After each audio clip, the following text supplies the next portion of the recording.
Isabella Munro stood at the edge of the ballroom, watching the man who just walked away from her empire disappear through the glass doors into the storm. For 12 years, she'd built Meridian Tech into a billion-dollar fortress. Men had begged for her attention. Competitors had trembled at her name. Board members had bowed to her vision. But Noah Bennett, a senior analyst wearing a department store suit, had just checked his watch, smiled politely, and left her standing alone because his daughter was waiting at home. She didn't know it yet, but that single moment would destroy everything she thought she understood about power. Welcome to a story about the woman who had everything and the man who showed her she had nothing. If you're watching from anywhere in the world, drop your city in the comments below. I want to see how far this story travels. And if it hits you somewhere deep, hit that like button. Now, let's go back to where it all started. The October storm hit Chicago like a fist. Isabella Munro stood perfectly still near the floor-to-ceiling windows of the Grand Meridian Ballroom, watching lightning crack the sky above Lake Michigan. Rain hammered the glass in sheets, distorting the city lights into abstract streams of gold and red. 300 guests filled the space behind her. Venture capitalists in $1,000 suits, tech journalists clutching champagne flutes, board members laughing too loud at jokes that weren't funny. The annual Meridian Tech Gala. Her company. Her empire. She was 30 years old and controlled a billion-dollar corporation. Forbes had called her the youngest self-made female CEO in the Midwest. TechCrunch had run a profile titled The Ice Queen of Innovation. Her face had been on the cover of Wired Fast Company and Bloomberg Business Week. She'd given a TED Talk that got 4 million views. She'd turned down acquisition offers from Google and Microsoft because she didn't answer to anyone. And tonight, standing in a custom Armani gown that cost more than most people's cars, watching 300 people celebrate her success, Isabella felt absolutely nothing. Miss Munro? She didn't turn. Her assistant Claire appeared at her elbow with a practiced smile. The mayor wants a photo, and the Tribune reporter is asking about the expansion into Europe. Tell the mayor I'll find him in 15 minutes, Isabella said. Tell the reporter to read the press release we sent this morning. Claire nodded and disappeared back into the crowd. She'd worked for Isabella for 3 years and had learned not to argue. Isabella took a slow breath and forced herself to turn back toward the ballroom. The space was stunning. She'd made sure of that. Crystal chandeliers hung like frozen explosions above the crowd.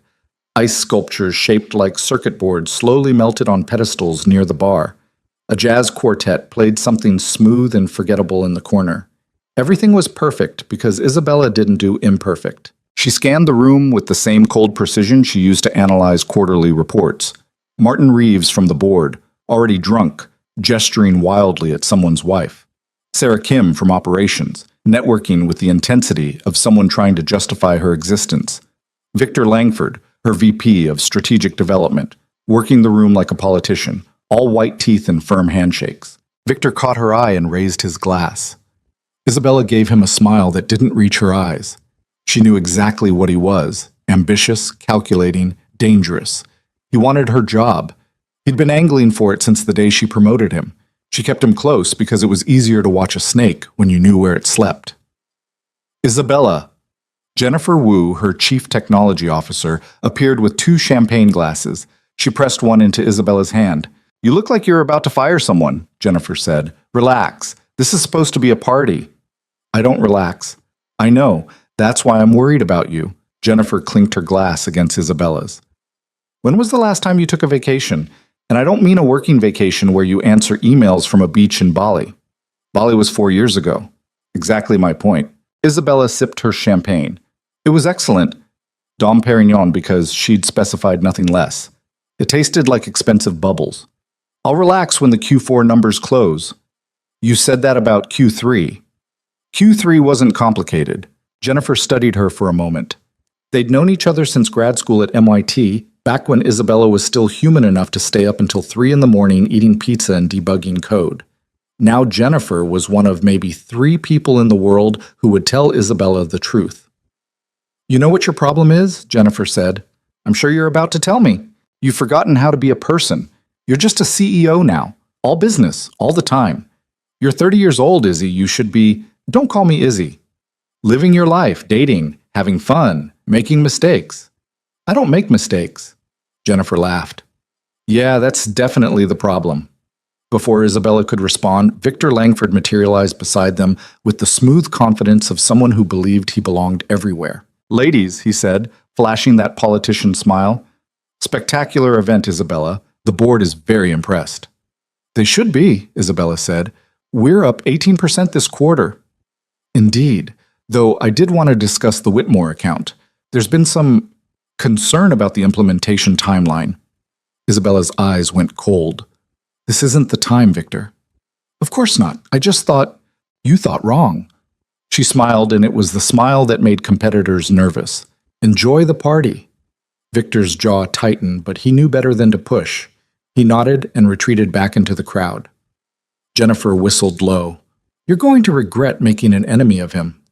"I didn't make an enemy. He made himself one when he started trying to undermine me with the board." Isabella set down her untouched champagne. "He forgets who built this company." "Just be careful. Men like Victor don't forget being humiliated." "Then he shouldn't have tried to corner me at my own party." The lights dimmed slightly, and the jazz quartet shifted into something slower, more intimate. Couples drifted toward the center of the ballroom to dance. Isabella watched them with the detached interest of an anthropologist studying a foreign culture. Romance, partnership, connection. All things that required vulnerability, and vulnerability was weakness. She'd learned that lesson early. Her father had been vulnerable, kind, generous, trusting. He'd built a small software company in the 90s, then lost everything when his partner stole his code and sold it to a competitor. Isabella had been 12 years old when she watched him sit at the kitchen table, crying into his hands, broken by betrayal. She'd promised herself that day that nobody would ever break her. And they hadn't. She'd put herself through MIT on scholarships and spite, built Meridian Tech from nothing, just her and a laptop in a basement apartment, living on ramen and coffee, coding 18 hours a day until her eyes bled. 5 years of brutal work, strategic brilliance, and absolute ruthlessness. No partners, no investors she couldn't control, no weaknesses. Now she stood at the top, untouchable, and completely alone. "Miss Monroe?" Isabella turned. Claire had returned, but this time she wasn't alone. A man stood slightly behind her, tall, maybe 6 feet, early 30s, with dark hair that was slightly too long and kind eyes behind wire-rimmed glasses. He wore a charcoal suit that was nice but not expensive, and he looked profoundly uncomfortable. "This is Noah Bennett," Claire said, "senior analyst from the Data Intelligence Division. He wanted to introduce himself." The man, Noah, stepped forward and extended his hand. "Miss Monroe, I'm sorry to interrupt. I know you're busy." Isabella shook his hand automatically. His grip was firm but not aggressive, and his palm was slightly rough, like someone who did work outside of an office. "Mr. Bennett, I don't believe we've met." "No, ma'am. I've been with Meridian for about 3 years. I work on the Whitmore project, the implementation timeline Victor mentioned." Isabella's interest sharpened slightly. "And? And it's fine. We're ahead of schedule, actually. I don't know where he got his information, but the concern isn't real." She studied him more carefully. Most of her employees either fawned over her or avoided eye contact entirely. Noah did neither. He just stood there, calm and direct, like someone delivering a weather report. "You're saying my VP of Strategic Development is lying to me?" "I'm saying he's misinformed," Noah said carefully, "or he's operating with outdated data. The integration testing closed successfully last week. We're in good shape." Isabella felt something like respect flicker through her irritation.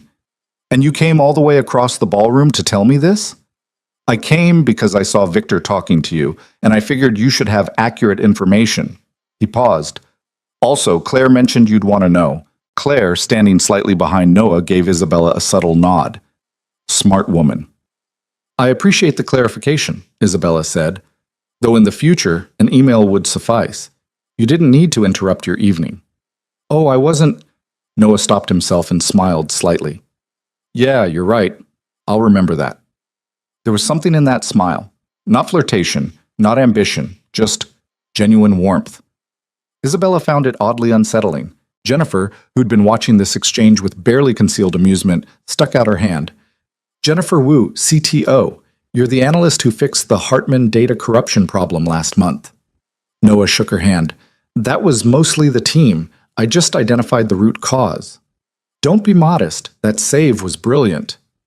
"It was necessary," Noah said. The alternative was losing 6 months of customer analytics. Isabella watched him deflect the praise with the same calm directness he'd used to correct Victor's misinformation. No false humility, no fishing for compliments, just facts. "So, Mr. Bennett," she said, "are you enjoying the party?"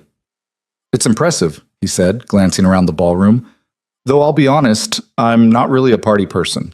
I mostly came because attendance was strongly encouraged." Jennifer laughed. "At least he's honest." "Honesty is rare," Isabella said, still studying him. There was something different about this man, something she couldn't quite identify. He didn't look at her the way most people did, with fear or calculation or poorly disguised attraction. He just looked at her like she was another person. It was deeply strange. "Well, I should let you get back to your evening," Noah said. He nodded to both of them. "Ms. Monroe, Dr. Wu." He started to turn away, and Isabella found herself saying, "Wait." He stopped, looking back at her with mild curiosity. She had no idea why she'd stopped him, no idea what she wanted to say. This was ridiculous. She didn't do this, didn't engage in meaningless small talk with mid-level analysts at corporate events. "The Whitmore Project," she said, grasping for something professional. "You said you're ahead of schedule. How far ahead?" "About 2 weeks. We optimized the data migration process, found some inefficiencies in the original timeline. Initiative like that should be rewarded. I'll make sure your supervisor knows." "That's not necessary, ma'am." "I disagree. Meridian values innovation." Noah smiled again, and again it was that unsettling warmth. "I appreciate that, but I'm not really doing it for recognition. I'm doing it because it's my job." Before Isabella could respond to that incomprehensible statement, Noah checked his watch, a simple Timex, not a Rolex or an Apple Watch, and his expression shifted. "I'm sorry," he said. "I need to go." "Go?" Isabella glanced at her own watch. It was barely 8:30. "The party's just started." "I know, but I have a hard stop at 9 o'clock. I need to get home." "A hard stop," Isabella repeated. She wasn't used to people having hard stops that didn't involve her permission. "My daughter," Noah said simply. "I promised I'd read her a bedtime story. I don't break promises to my daughter." And just like that, everything about him made sense. The lack of ambition, the indifference to recognition, the calm confidence of someone whose priorities existed completely outside of Isabella's world. He had a child, a daughter, waiting at home, a life that mattered more than networking or impressing the CEO. "How old?" Jennifer asked, her voice softening in a way Isabella had never quite managed. 7. Emma. She's... Noah's whole face changed when he said his daughter's name, softened, lit up. "She's everything." "That's sweet," Jennifer said. Noah checked his watch again. "I really do need to go. It was nice meeting both of you." He nodded once more and turned away, moving through the crowd with the purposeful stride of someone who knew exactly where he needed to be. Isabella watched him disappear through the glass doors into the storm, watched him jog through the rain toward the parking garage, watched until he was completely gone. "Well," Jennifer said, "that was different." Isabella didn't respond. She was still staring at the doors, feeling something she couldn't quite name. Not attraction, though Noah Bennett was objectively attractive in a quiet, understated way. Not curiosity, though she was definitely curious about how someone could work at Meridian for 3 years without her knowing he existed. It was something deeper, something uncomfortable. For the first time in 12 years, Isabella Monroe had met someone who looked at power and chose something else instead. "You okay?" Jennifer asked.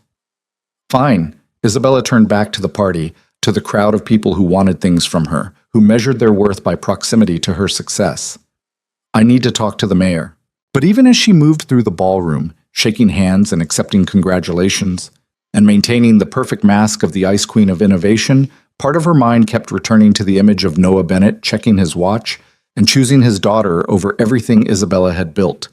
And for reasons she didn't understand and absolutely refused to examine, that choice made her feel more alone than she'd felt in years.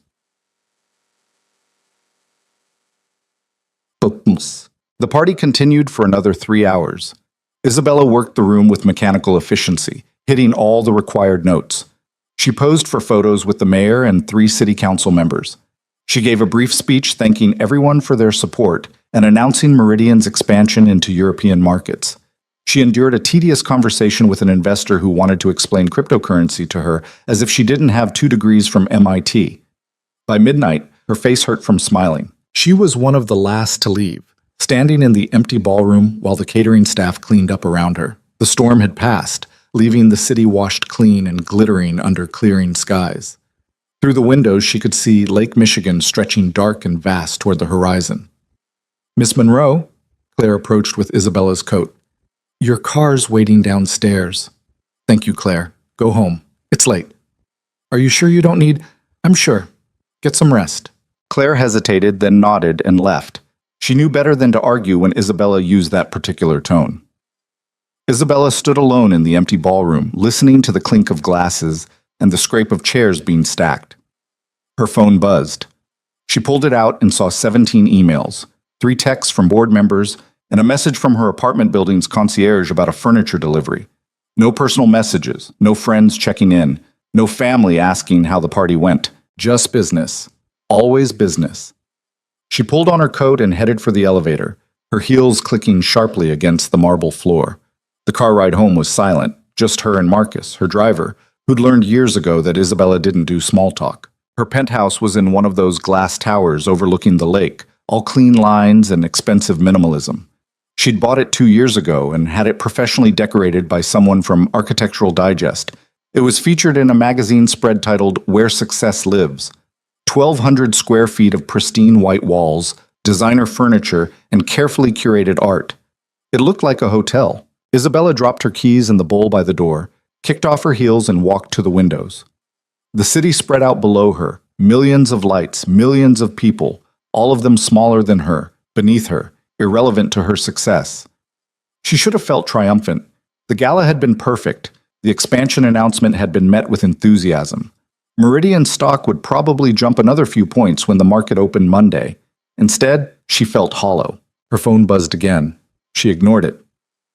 On the coffee table, her laptop sat open to the Meridian employee directory. She'd pulled it up earlier for something work-related, but now, standing in her empty penthouse at 1 in the morning, Isabella found herself typing a name into the search bar. Noah Bennett. His employee profile appeared. Senior Analyst, Data Intelligence Division, hired 3 years ago. Bachelor's degree in Computer Science from the University of Illinois, Master's in Data Analytics from Northwestern. Clean performance reviews. No disciplinary issues. No ambitions for promotion, according to the notes from his last evaluation. There was a photo, the standard corporate headshot everyone took during onboarding. Noah looked slightly uncomfortable in it, like someone who didn't enjoy being photographed, but his eyes were kind, even in that stiff, formal context. Isabella closed the laptop. This was ridiculous. She was the CEO of a billion-dollar company, and she was standing in her penthouse at 1 in the morning looking up mid-level analysts like some kind of stalker. She poured herself 2 fingers of whiskey from the bottle of Macallan 25 on the bar cart, a gift from a board member trying to curry favor, and sat down on the couch.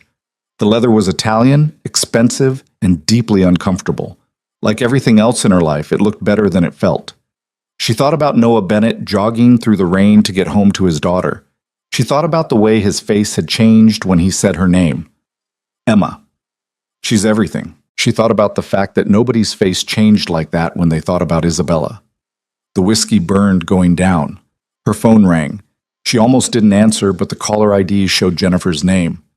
"You're up late," Isabella said. "So are you." Jennifer's voice was warm with concern. "I wanted to check in. You seemed off tonight." "I was fine." "Izzy, don't call me that. You stood in a room full of people celebrating your success, and you looked like you wanted to be anywhere else." Isabella took another drink. "I was tired." "Bullshit. I've seen you run 18-hour days and show up to meetings looking like you just stepped out of Vogue. This was different." "What do you want me to say, Jen?" There was a pause. When Jennifer spoke again, her voice was gentler. "I want you to admit that you're lonely." The word hit Isabella like a physical blow. She set down her glass carefully, precisely, the way she did everything. "I'm not lonely," she said. "I'm busy." "Those aren't mutually exclusive. I have everything I need." "Do you?" Jennifer sighed. "When was the last time you had dinner with someone who wasn't a business associate? When was the last time you went on a date?" When was the last time you let someone see you as something other than the Ice Queen? That's not who I am anymore. That's exactly my point. You've erased yourself to become this perfect, untouchable CEO. And yeah, you're successful as hell, but Izzy, you're also fucking miserable. Isabella wanted to argue, wanted to explain that loneliness was the price of success, that vulnerability was weakness, that she'd built an empire by refusing to need anyone. Instead, she said, I saw you talking to that analyst tonight, Noah Bennett. Jennifer's tone shifted, becoming carefully neutral. Yeah? What do you know about him? Not much. He's brilliant. Solved that Hartman problem in about 3 hours when my whole team had been stuck on it for a week. Quiet. Keeps to himself. Why? Just curious. Izzy, I've known you for 10 years. You're never just curious. Isabella stood and walked back to the windows, phone pressed to her ear. He left the party at 8:30. Said he had to get home to read his daughter a bedtime story. Okay. He walked away from the most important networking event of the year to read a 7-year-old a bedtime story. And you find that interesting? I find it incomprehensible. Isabella pressed her forehead against the cold glass. Who chooses a bedtime story over career advancement? Someone who has their priorities straight, Jennifer said quietly. Someone who understands that success means nothing if you're alone at the end of the day. The words echoed in Isabella's mind like an accusation. I should go, she said. It's late. Will you think about what I said? About maybe taking a step back, remembering that you're human? I'll think about it. Liar. Good night, Jen. Isabella ended the call and stood at the window for a long time, watching the city lights blur and refocus. Somewhere out there, Noah Bennett was probably asleep in a house that actually felt like a home, with a daughter who loved him more than any empire. And Isabella Monroe, brilliant CEO, youngest self-made billionaire in the Midwest, stood alone in her expensive glass tower and wondered, for the first time in years, if she'd built the wrong thing. She finished her whiskey, set the glass in the sink, and went to bed. But she didn't sleep. She kept seeing Noah's face when he said his daughter's name, kept hearing Jennifer's voice asking when was the last time anyone saw her as something other than the Ice Queen, kept feeling the hollow ache of knowing that tomorrow she'd wake up in this beautiful, empty penthouse, and nobody would be waiting to have breakfast with her. Nobody would care if she came home. Nobody would run into her arms like she was the safest place in the world. At 3 a.m, Isabella got up and went back to her laptop. She pulled up Noah Bennett's employee file again, and this time she started reading everything. Isabella didn't go into the office on Monday. This was unprecedented. In 12 years, she'd never missed a Monday. She'd worked through the flu, through a broken wrist, through the weekend her mother died. Mondays were sacred. The day she set the tone for the entire week, the day she reminded everyone who was in charge. But that Monday morning, she sat in her penthouse with her laptop and a cup of coffee that had gone cold 2 hours ago, reading everything she could find about Noah Bennett. It wasn't stalking, she told herself. It was due diligence. He was an employee. She was the CEO. She had every right to understand who worked for her. The employee files told her the basics. Noah had joined Meridian 3 years ago after working for a smaller analytics firm. His references had been glowing. His performance reviews were consistently strong, though his supervisors noted, with some frustration, that he refused every promotion offered. He left the office at 5 o'clock sharp every single day, never worked weekends, never answered emails after hours. In any other employee, this would have been a red flag. In Chicago's cutthroat tech scene, dedication meant sacrifice. It meant answering emails at midnight. It meant choosing the company over everything else. But Noah's actual work was flawless. His analysis was sharp, his problem-solving creative, his execution efficient. He just did it all between 9 and 5, then disappeared like Cinderella at midnight. Isabella found his LinkedIn profile next. It was sparse, no motivational quotes, no thought leadership posts, no humble bragging about awards or achievements, just his job history and education. His profile picture showed him smiling slightly, like someone had told a bad joke and he was being polite. There was nothing about his personal life. No mention of a daughter. No mention of being a single parent. She switched to Facebook, feeling the uncomfortable heat of shame creeping up her neck. This definitely crossed a line. But she typed his name anyway. His profile was set to private, but his cover photo was public. It showed a little girl with dark curls and Noah's kind eyes, holding up a painting of what might have been a rainbow or possibly a very colorful bridge. The girl's smile was gap-toothed and enormous. Emma. Isabella stared at that photo for 10 minutes. There was something in the way Noah had photographed his daughter. Not posed, not perfect, just purely, radiantly happy. The kind of happiness that came from feeling completely loved and completely safe. Isabella couldn't remember the last time she'd felt that way. Her phone buzzed. Jennifer. Where are you? Jennifer's voice was sharp with concern. You missed the leadership meeting. I'm working from home. You never work from home. I do now. Isabella closed her laptop. What did I miss? Victor's trying to push through changes to the Whitmore timeline. Says we need to be more aggressive with the rollout. Isabella's eyes narrowed. The timeline Noah said was ahead of schedule? The very same. I told him you'd need to approve any changes, but he's already scheduled a meeting with the client for Wednesday. Cancel it. I can't. He went directly to the board, got Martin Reeves to sign off. Isabella felt anger spike through her chest. Martin Reeves was the board member who'd been drunk at the gala, the one who forgot Isabella had saved his investment 3 times over. Call an emergency board meeting for tomorrow morning, 9 sharp. Isabella, do it, Jen. Victor's trying to make moves while I'm not looking. I need to shut this down before it becomes a problem. She hung up and stood, pacing to the windows. This was what happened when you showed even a moment of weakness. Victor had noticed her distraction at the gala, had seen an opening, and was moving to exploit it. She should have been furious, should have been planning her counterattack, strategizing how to destroy Victor's credibility in front of the board. Instead, she kept thinking about a 7-year-old girl with a gap-toothed smile, holding up a painting for her father. This was pathetic. Isabella forced herself back to her laptop, pulled up the quarterly reports, and tried to focus on actual work. But her mind kept drifting. She thought about Noah checking his watch at the gala.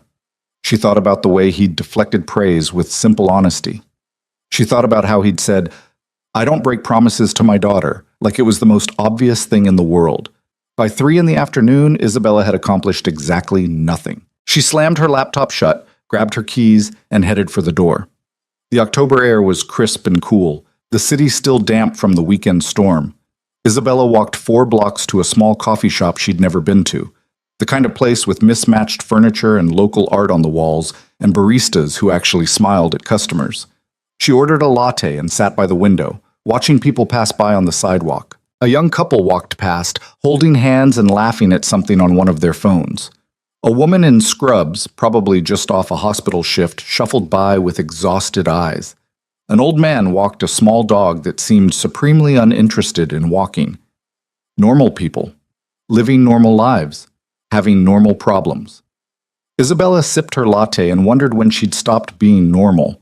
Her phone buzzed again. This time it was Claire. Miss Monroe, Victor's assistant just sent a memo to the leadership team about the Whitmore changes. He's positioning it as an optimization initiative. I thought you should know. Forward it to me. And Claire? Yes? Find out everything you can about Noah Bennett, discreetly. There was a pause. The analyst from the gala? Yes. May I ask why? No.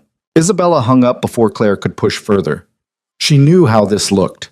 She knew what people would think if they found out the CEO was investigating a mid-level employee for no apparent reason. She didn't care.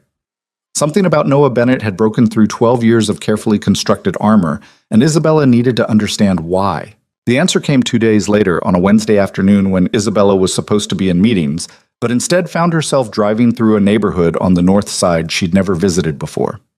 Lincoln Elementary School sat on a quiet street lined with old trees and modest houses. The building was brick, probably built in the 50s with a playground that had seen better decades. Isabella parked across the street and checked her watch. 2:45. School let out at 3. This was insane. This was borderline criminal. CEOs didn't stake out elementary schools to catch glimpses of their employees' children. But Isabella stayed. At 2:55, the front doors opened and children began streaming out. Loud, chaotic, moving in swarms like schools of fish. Teachers stood by the exits, checking off names on clipboards. Parents gathered on the sidewalk, comparing notes about pickup schedules and after-school activities. Isabella watched them with the same anthropological detachment she'd felt at the gala. These were people with simple concerns, carpools, homework, whether their kid ate lunch, small, manageable problems. Then she saw Noah. He stood slightly apart from the other parents, wearing jeans and a navy blue sweater, hands in his pockets, scanning the crowd with patient focus. He looked different outside the office. Younger, maybe, or just more relaxed, like he'd shed some weight the moment he left Meridian's building. The school doors burst open again, and Emma came running out. Isabella's breath caught. The little girl from the Facebook photo was real, solid, moving through the world with 7-year-old energy. She had Noah's dark hair and 2 messy braids, and she wore a purple backpack that was too big for her small frame. She scanned the crowd, spotted her father, and her whole face lit up like someone had turned on the sun. "Daddy!" She ran toward him, backpack bouncing, and Noah dropped to one knee to catch her. Emma crashed into him with the absolute faith of a child who'd never been let down, wrapping her arms around his neck like he'd been gone for years instead of hours. Noah held her tight, his face buried in her hair, and even from across the street, Isabella could see his shoulders relax, like he'd been holding tension all day, and this moment, this single moment of holding his daughter, released all of it. "How was school, sunshine?" Noah's voice carried across the street, warm and gentle. "Really good. Mrs. Patterson said my story about the dragon was the best one in class." Emma pulled back, eyes shining. "And we had pizza for lunch, and I traded my fruit snacks to Marcus for his pudding cup, and—" Wait. Noah stood, taking her hand. "You traded away the fruit snacks I packed this morning? Marcus really wanted them." "Emma, we talked about this. You need to eat the lunch I give you." "But I ate the pizza, and the pudding, and some of Sarah's carrots." Noah sighed, but he was smiling. "Some of Sarah's carrots, great. You're going to get scurvy." "What's scurvy?" "Something pirates get when they don't eat fruit." Emma giggled. "I'm not a pirate, Daddy." Could have fooled me with those negotiation skills. They started walking toward the parking lot, Emma chattering about dragons and Marcus, and something involving glitter that made Noah wince. Isabella watched them disappear around the corner, watched Noah open the door of an old Honda Civic, watched him make sure Emma's seatbelt was fastened before getting in himself. She sat in her car for 10 minutes after they'd driven away, hands gripped tight on the steering wheel. Something had shifted inside her chest. Something uncomfortable and unfamiliar and absolutely terrifying. That moment, Emma running into Noah's arms like he was the safest place in the world, had exposed every empty corner of Isabella's life.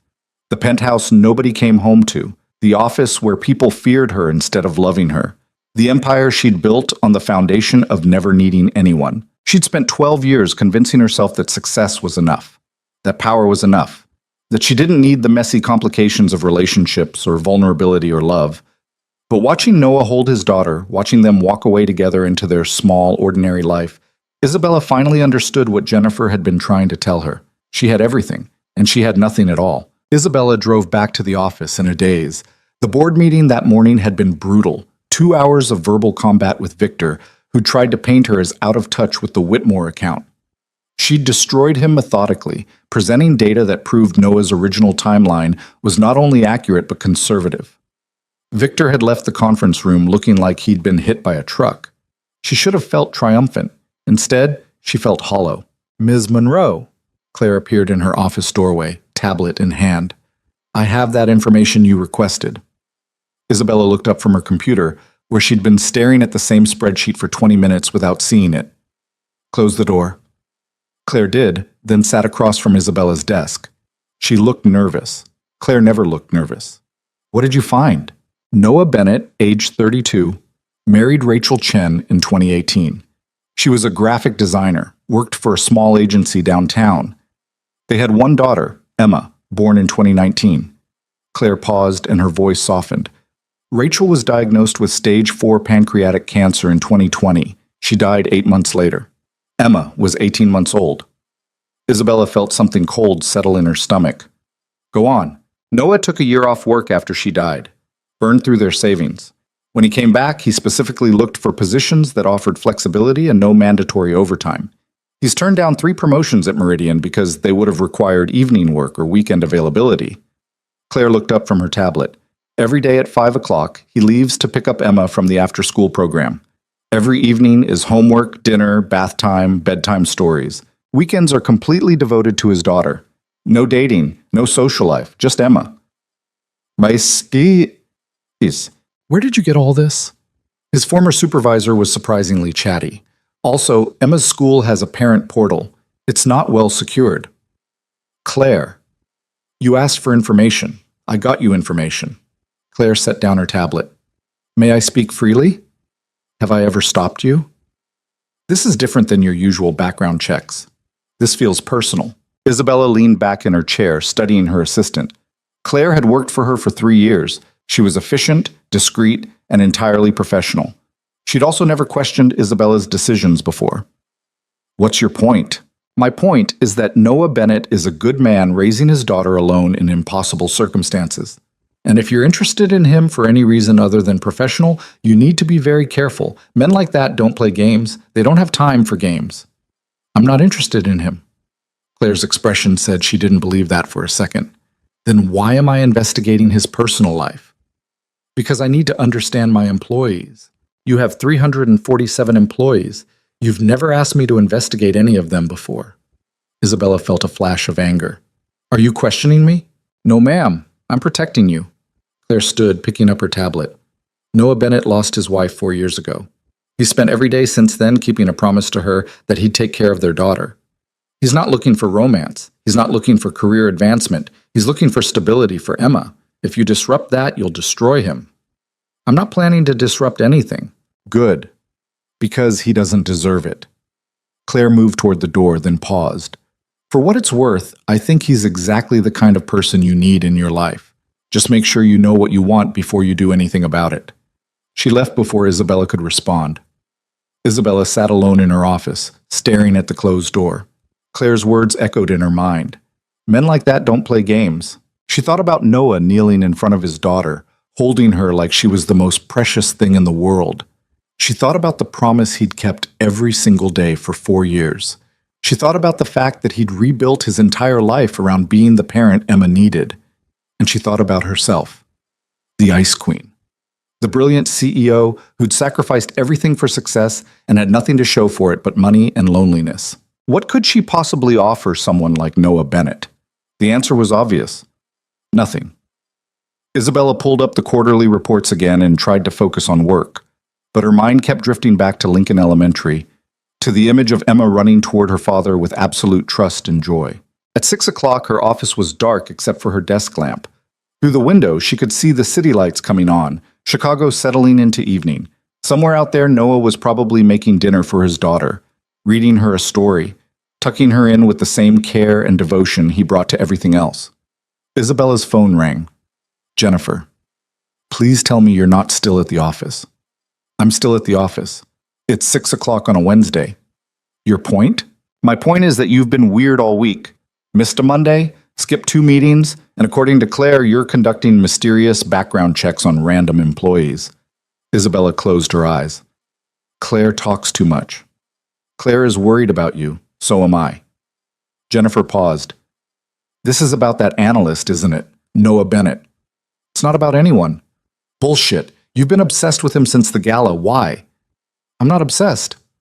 Then what are you?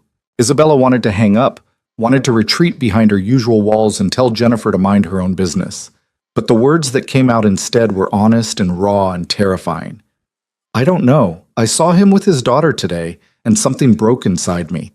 I've spent 12 years building this empire, Jen. 12 years proving I don't need anyone. And then I watch some analyst pick up his kid from school, and suddenly everything I've built feels empty. The line was quiet for a long moment. Where did you see him with his daughter? Jennifer finally asked. I may have driven past his daughter's school. Jesus, Izzy. I know. You can't do that. You can't stalk employees. I know.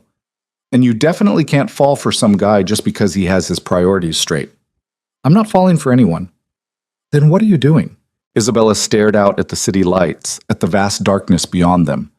I'm realizing I've been lying to myself for 12 years. I thought I was strong because I didn't need anyone. But watching Noah with his daughter, I realized I'm not strong. I'm just alone. Oh, honey. Jennifer's voice went soft. You're not alone. You have me. You have people who care about you. But I don't have anyone waiting for me when I come home. I don't have anyone who lights up when I walk in the room. I don't have anyone who needs me for anything other than quarterly profits and strategic decisions. So change that. How? I don't know, but stalking single fathers at elementary schools probably isn't the answer. Despite everything, Isabella smiled. Probably not. Look, I'm not saying Noah Bennett is off limits. I'm saying if you're actually interested in him as a person, not as some symbol of what you're missing, then you need to approach this differently. He's not some business problem you can solve with strategy and execution. I know that. Do you? Because from where I'm sitting, it looks like you're treating him like a research project. Isabella closed her laptop. I don't know how to do this, Jen. I don't know how to be anything other than the CEO. I've forgotten how to just be human. Then maybe it's time to remember. After Jennifer hung up, Isabella sat in her dark office for another hour, thinking about what it meant to be human, to be vulnerable, to want something beyond power and success. She thought about her father, broken at the kitchen table after his partner's betrayal. She'd built her entire life around never being that vulnerable, never giving anyone the power to hurt her. But in avoiding pain, she'd also avoided everything else. Joy, connection, love, the kind of bone-deep certainty that came from being someone's safe place. At 7:30, Isabella finally left the office. Instead of going home, she drove back to the north side, to the neighborhood where Noah lived.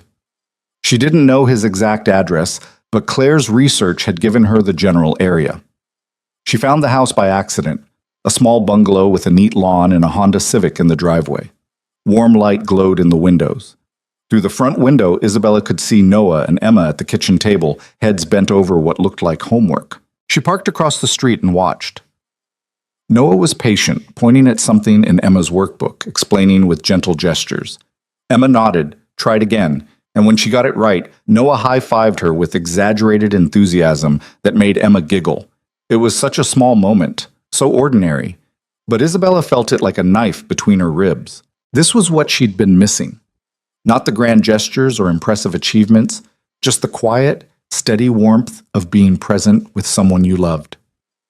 Emma hopped down from her chair and disappeared into another room. Noah stood, stretching, and for a moment his face showed the exhaustion beneath the patience. He ran a hand through his hair, closed his eyes, took a breath. Then Emma came running back with a book, and the exhaustion vanished. Noah scooped her up, carried her to the couch, and started reading.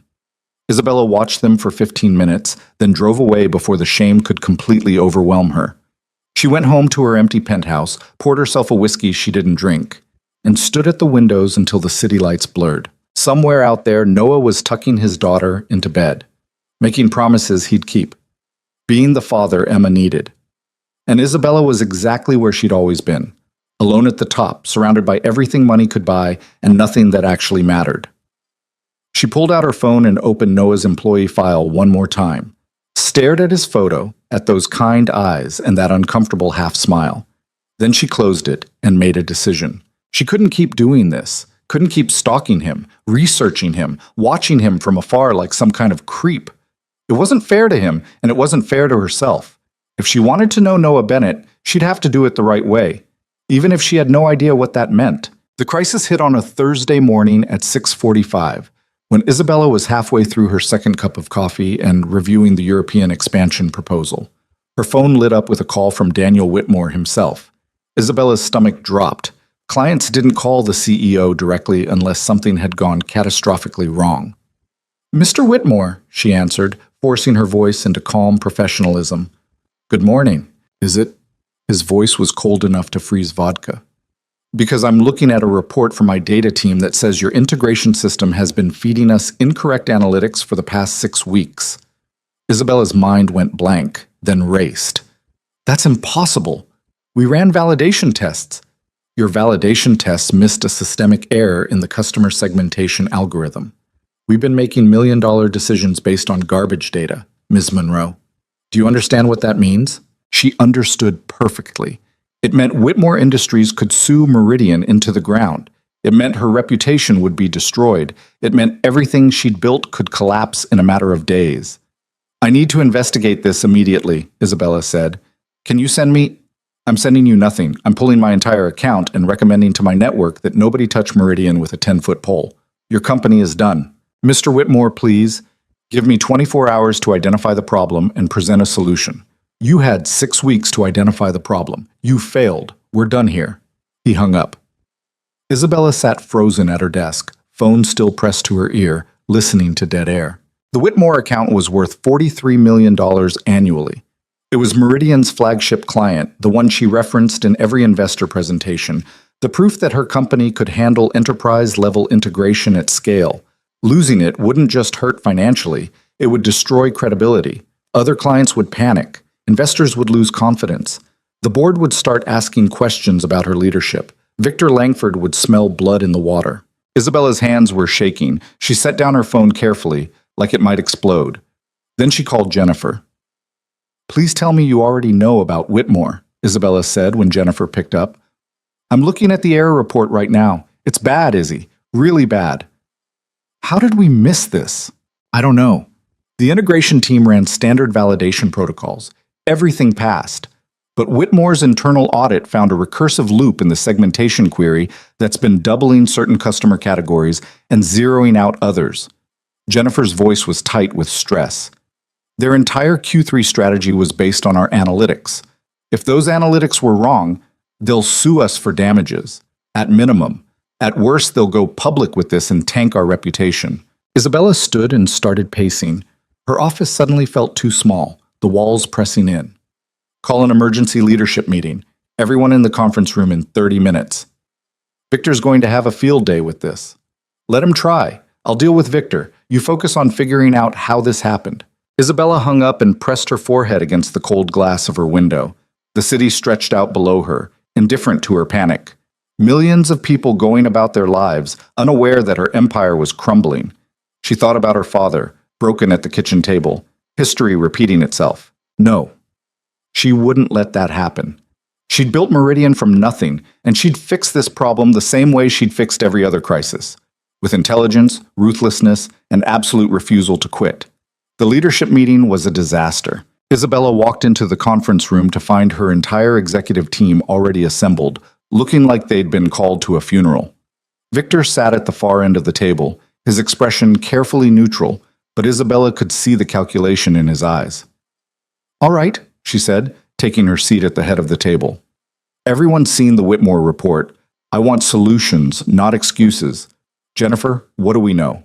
Jennifer pulled up a presentation on the screen. "The error originated in the custom segmentation module we built specifically for Whitmore. It's a logic flaw in the SQL query structure. Basically, certain customer types were being counted multiple times while others weren't being counted at all."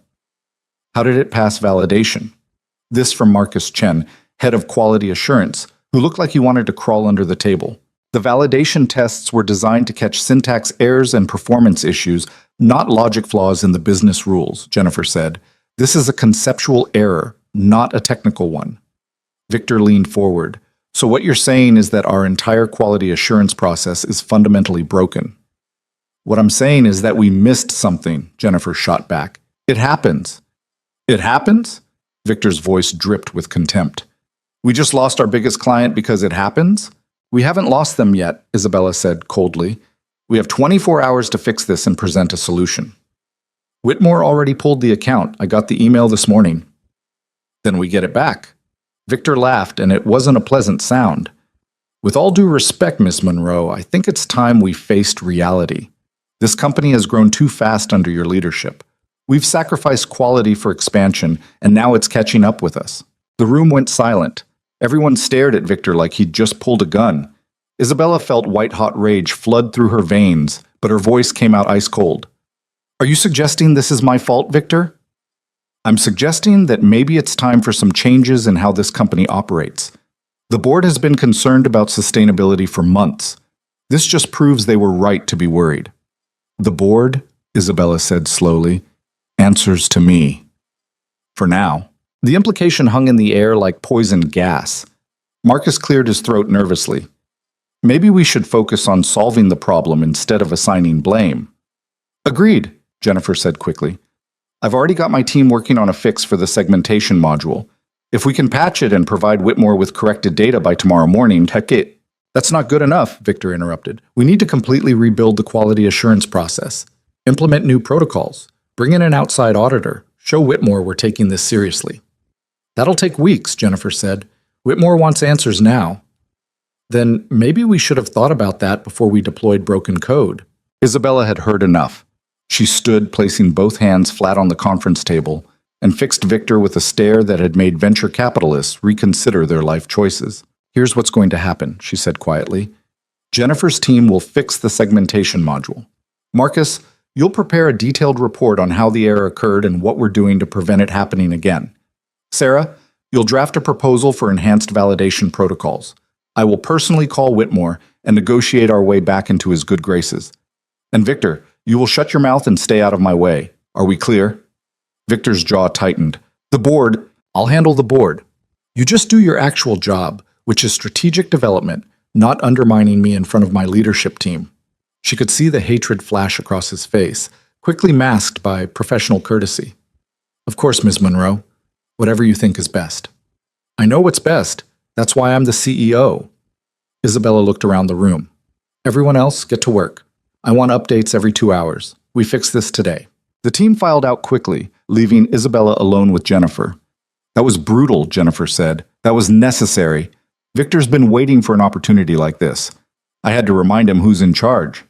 He's going to go straight to the board. Let him. I'll deal with Martin Reeves and his drinking buddies later. Isabella rubbed her eyes. She'd been awake for 22 hours and could feel exhaustion creeping in. Can your team actually fix this by tomorrow? Honestly, I don't know. The logic flaw is complex. It might take days to properly debug and test. We don't have days. I know. Isabella pulled out her phone and scrolled through her contacts until she found Whitmore's number.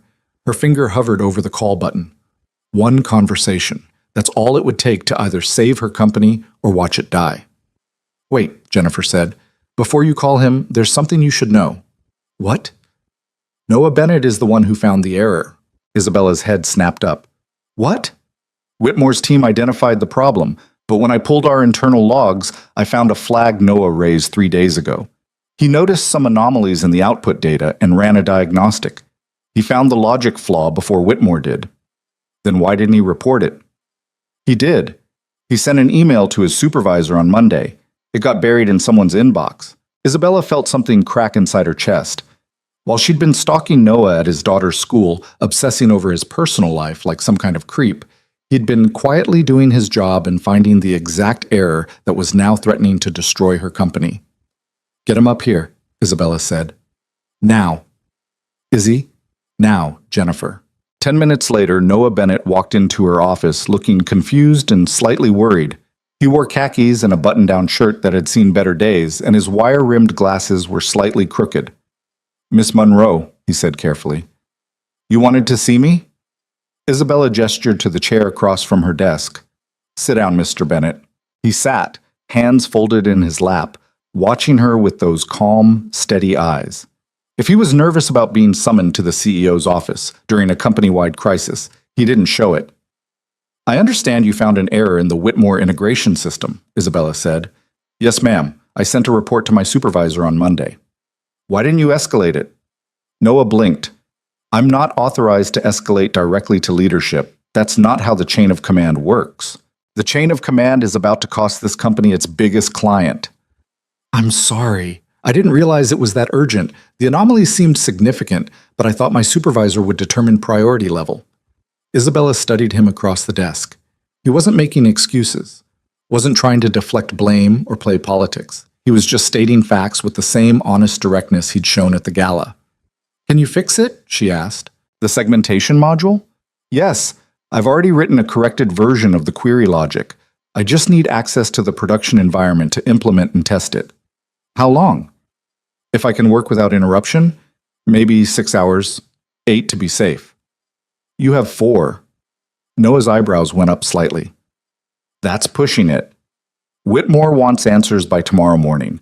I need this fixed today so I can call him tonight with a solution. Miss Monroe, I understand the urgency, but rushing the testing phase could introduce new errors. It's better to... I'm not asking for your opinion on timeline, Mr. Bennett. I'm telling you what needs to happen. Something shifted in Noah's expression. Not anger exactly, just a quiet firmness that Isabella hadn't seen before. With respect, ma'am, I can't compromise the quality of my work just to meet an arbitrary deadline.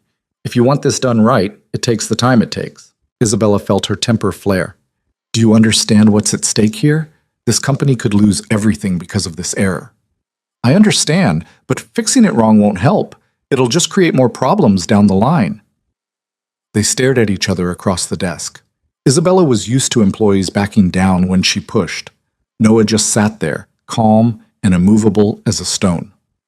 Fine, she said finally. 6 hours. But I need you to work in here where I can monitor progress.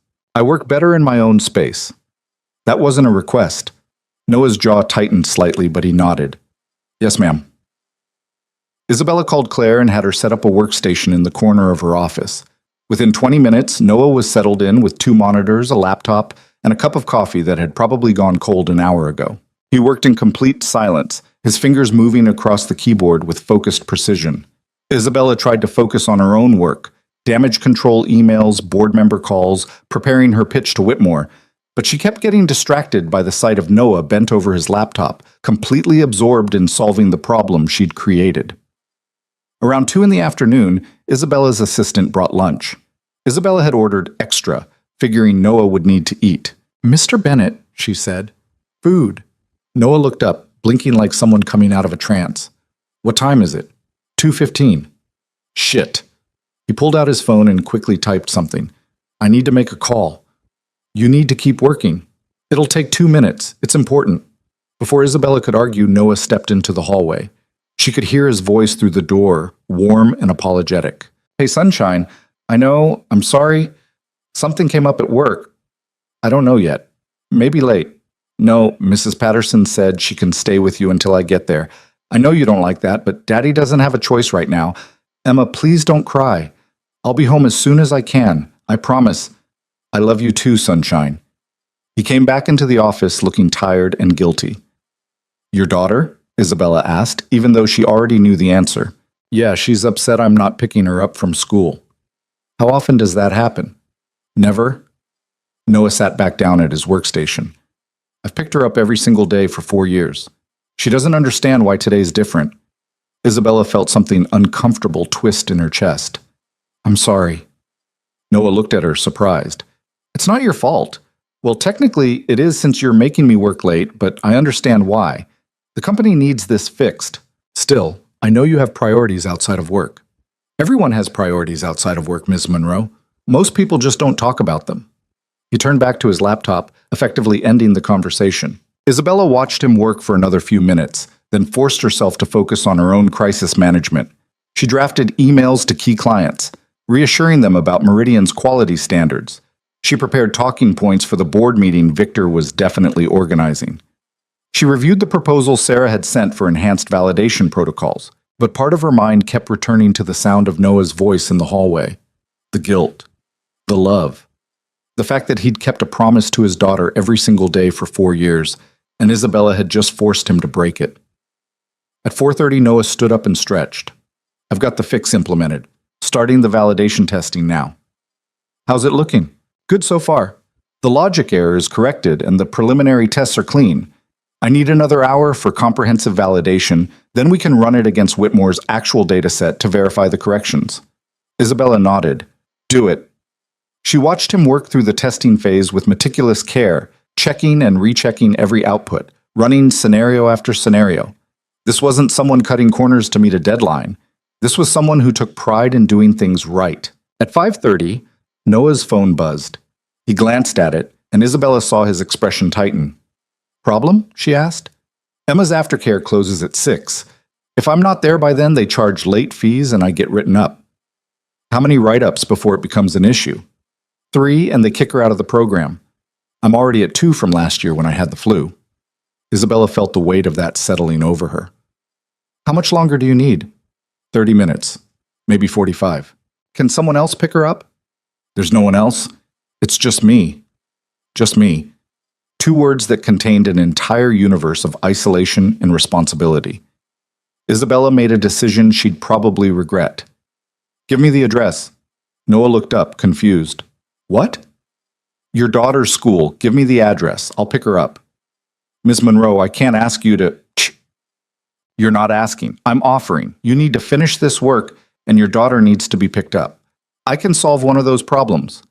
You're the CEO of a $1 billion company. And right now, the best use of my time is making sure you can finish fixing the error that's threatening that company. Isabella grabbed her coat. Address. Now. Noah rattled off the address of Lincoln Elementary, the same school Isabella had stalked just days ago. The irony wasn't lost on her. She's in the aftercare room. Mrs. Patterson runs it. Tell her I called ahead. Emma knows not to go with strangers, so I'll text her a photo of you. You have a photo of me? Company directory. Right, of course. Isabella headed for the elevator, her heart pounding in a way that had nothing to do with the Whitmore crisis. She was about to pick up the daughter of an employee she'd been obsessing over for 2 weeks. This was insane. This was inappropriate. This was probably going to end badly. But she'd made the offer, and Isabella Monroe didn't back down. The drive to Lincoln Elementary took 20 minutes in rush hour traffic. Isabella parked in the loading zone and walked into the building, feeling absurdly out of place in her designer suit and heels. The aftercare room was at the end of a long hallway decorated with children's artwork. Isabella could hear laughter and shouting through the door. She knocked, and a woman in her 50s opened it. Mrs. Patterson, I'm Isabella Monroe. Noah Bennett called ahead. Wait. Oh, yes. Emma's daddy said you'd be coming. Mrs. Patterson smiled warmly. Emma, your ride's here. A small figure detached from a group playing with blocks and walked over slowly. Emma Bennett looked exactly like her photos. Dark curls, serious eyes, wearing a purple dress with a grape juice stain on the front. She studied Isabella with the intense scrutiny only 7-year-olds could muster. You're not my daddy, Emma said. No, I'm not. I'm Isabella. Your dad's stuck at work, so he asked me to come get you. Why is he stuck? He's fixing something important. Emma's eyes narrowed. Did you break it? Isabella felt a surprised laugh escape. Sort of. Yes. You should be more careful. You're absolutely right. Emma considered this, then apparently decided Isabella was acceptable. She grabbed her backpack and took Isabella's hand with the casual trust of a child who'd been taught the world was safe. Okay, let's go. The drive back to Meridian's headquarters was surreal. Emma sat in the back seat. Isabella had stopped at a drugstore and bought an emergency booster seat, much to the cashier's amusement, chattering about her day with the same energy Noah had described at school pickup. And then Marcus said his dad could beat up my dad, but that's stupid because my dad is the best dad in the world, and he can do anything. Can your dad beat up my dad? My dad's dead, Isabella said, then immediately regretted it. That wasn't appropriate conversation for a 7-year-old, but Emma just nodded seriously. My mom's dead too. It's sad. Yeah, it is. Daddy says she's watching over us, but I don't really remember her. I was too little. Isabella's throat tightened. I'm sorry. It's okay. Daddy's really good at being two parents. He does my hair and everything, even though he's not very good at braids yet. He seems like a great dad. He's the best. Emma kicked her feet against the seat. Are you his boss? Sort of. Are you nice to him? Isabella thought about the past 6 hours, about forcing Noah to break his promise to his daughter. I'm trying to be. Good, because if you're mean to him, I'll tell Mrs. Patterson, and she's really scary when she's mad. Despite everything, Isabella smiled. I'll keep that in mind. They arrived at Meridian's building, and Isabella led Emma through the lobby to the executive elevator. The security guard did a double-take seeing the CEO holding hands with a small child, but wisely said nothing. In the elevator, Emma looked up at Isabella with those serious eyes. Is my daddy in trouble? No, honey. He's helping me fix something. He's actually the hero today. He's always the hero, Emma said matter-of-factly. That's what heroes do. When Isabella opened her office door, Noah looked up from his laptop and his whole face transformed. Emma! Emma dropped Isabella's hand and ran to her father. Noah caught her and lifted her up, holding her tight, and Isabella saw his eyes squeezed shut with relief. I'm sorry, sunshine, he murmured into her hair. I'm so sorry. It's okay, Daddy. Isabella came and got me. She bought me a booster seat and everything. Noah looked at Isabella over his daughter's head, and the gratitude in his expression made Isabella's chest ache. Thank you, he said quietly. How's the validation testing? Isabella asked, because she didn't know how to respond to genuine gratitude. Finished. Clean results across the board. I ran it against Whitmore's dataset. The corrected analytics show completely different customer segmentation patterns. This is going to change all their strategic assumptions. But it's accurate now? It's accurate now. Isabella felt something loosen in her chest. Then we call Whitmore tonight and show him we fixed it. Noah set Emma down and started packing up his workstation. I can prepare a presentation for you. No, we prepare it together. Isabella looked at Emma. Do you have homework? Emma nodded seriously. Multiplication tables? Then you can work on that while your dad and I fix the grown-up problem. Deal? Deal. For the next 2 hours, Isabella and Noah worked side by side, building a presentation that would save Meridian's biggest account. Emma sat at Claire's desk, diligently working through her math homework and occasionally asking questions about what 7 times 8 equaled. It was the strangest evening Isabella had spent in 12 years of running a company. Around 8 o'clock, they had a complete presentation, corrected data, explanation of the error, implementation of new validation protocols, and a proposal for quarterly audits to prevent future issues. Noah leaned back in his chair, exhausted. That should do it. Isabella studied the final slide. It was good. Better than good. It was exactly what Whitmore needed to see to restore confidence in Meridian. I'll call him now, she said. Wait! Noah pulled out his phone. Emma needs dinner. There's a pizza place down the street. Claire! Isabella called out. Her assistant appeared instantly. Order pizza, whatever Emma wants, and get something for the 3 of us. 3? Claire's eyebrows went up slightly. Yes, 3. Claire disappeared and Isabella pulled up Whitmore's number. Her hand hovered over the call button for just a moment, then she dialed. Whitmore answered on the second ring, his voice still cold. Miss Monroe, I hope this call is very brief. Mr. Whitmore, I'm calling to present the solution to the segmentation error. I have my senior analyst on the line with me, Noah Bennett, the one who actually identified the flaw in the first place. There was a pause. I'm listening. For the next 30 minutes, Isabella and Noah tag-teamed the presentation. Isabella handled the strategic reassurance and the validation protocol changes. Noah walked through the technical details of the error and the fix with clear, precise language that even a non-technical person could understand.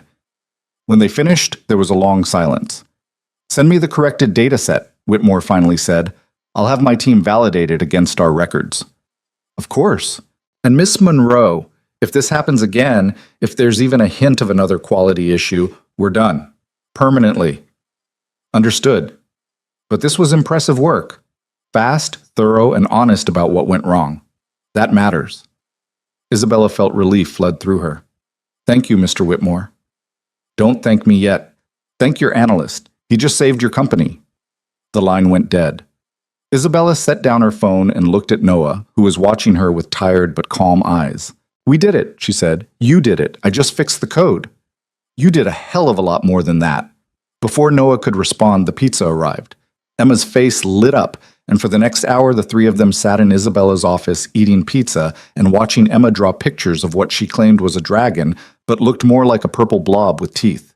It was the most normal evening Isabella had spent in years, and she couldn't remember the last time she'd felt this content. At 9:30, Emma fell asleep on Isabella's leather couch, curled up with her purple backpack as a pillow, and her half-finished dragon drawing clutched in one small hand. Noah stood looking down at his daughter, his face soft with exhaustion and love. I should get her home.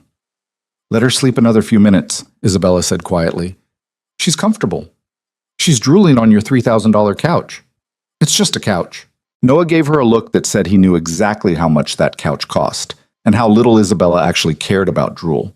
But he sat back down at the workstation anyway, pulling up the corrected data files to prepare them for Whitmore's team. Isabella watched him work. This quiet man who'd just saved her company and was now making sure every detail was perfect. Because that's what he did. No fanfare, no demands for recognition, just steady, reliable competence. Can I ask you something? Isabella said.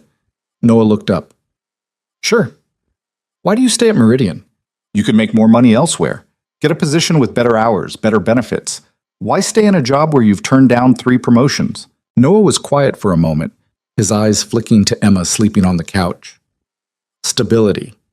Meridian has good health insurance, and Emma's got some medical expenses from when she was younger. The hours are predictable, mostly, and I don't need to be important. I just need to be employed. That's it? Just insurance and predictability? That's everything when you have a kid depending on you. Noah closed his laptop. Before Rachel died, I wanted all the things everyone wants. Corner office, VP title, six-figure salary. But then I was sitting in a hospital room watching my wife die, and Emma was crying in the hallway because she didn't understand why Mommy was sick, and I realized none of that other stuff mattered. The only thing that mattered was being there for my daughter. Isabella felt something crack inside her chest. So you just gave up on ambition?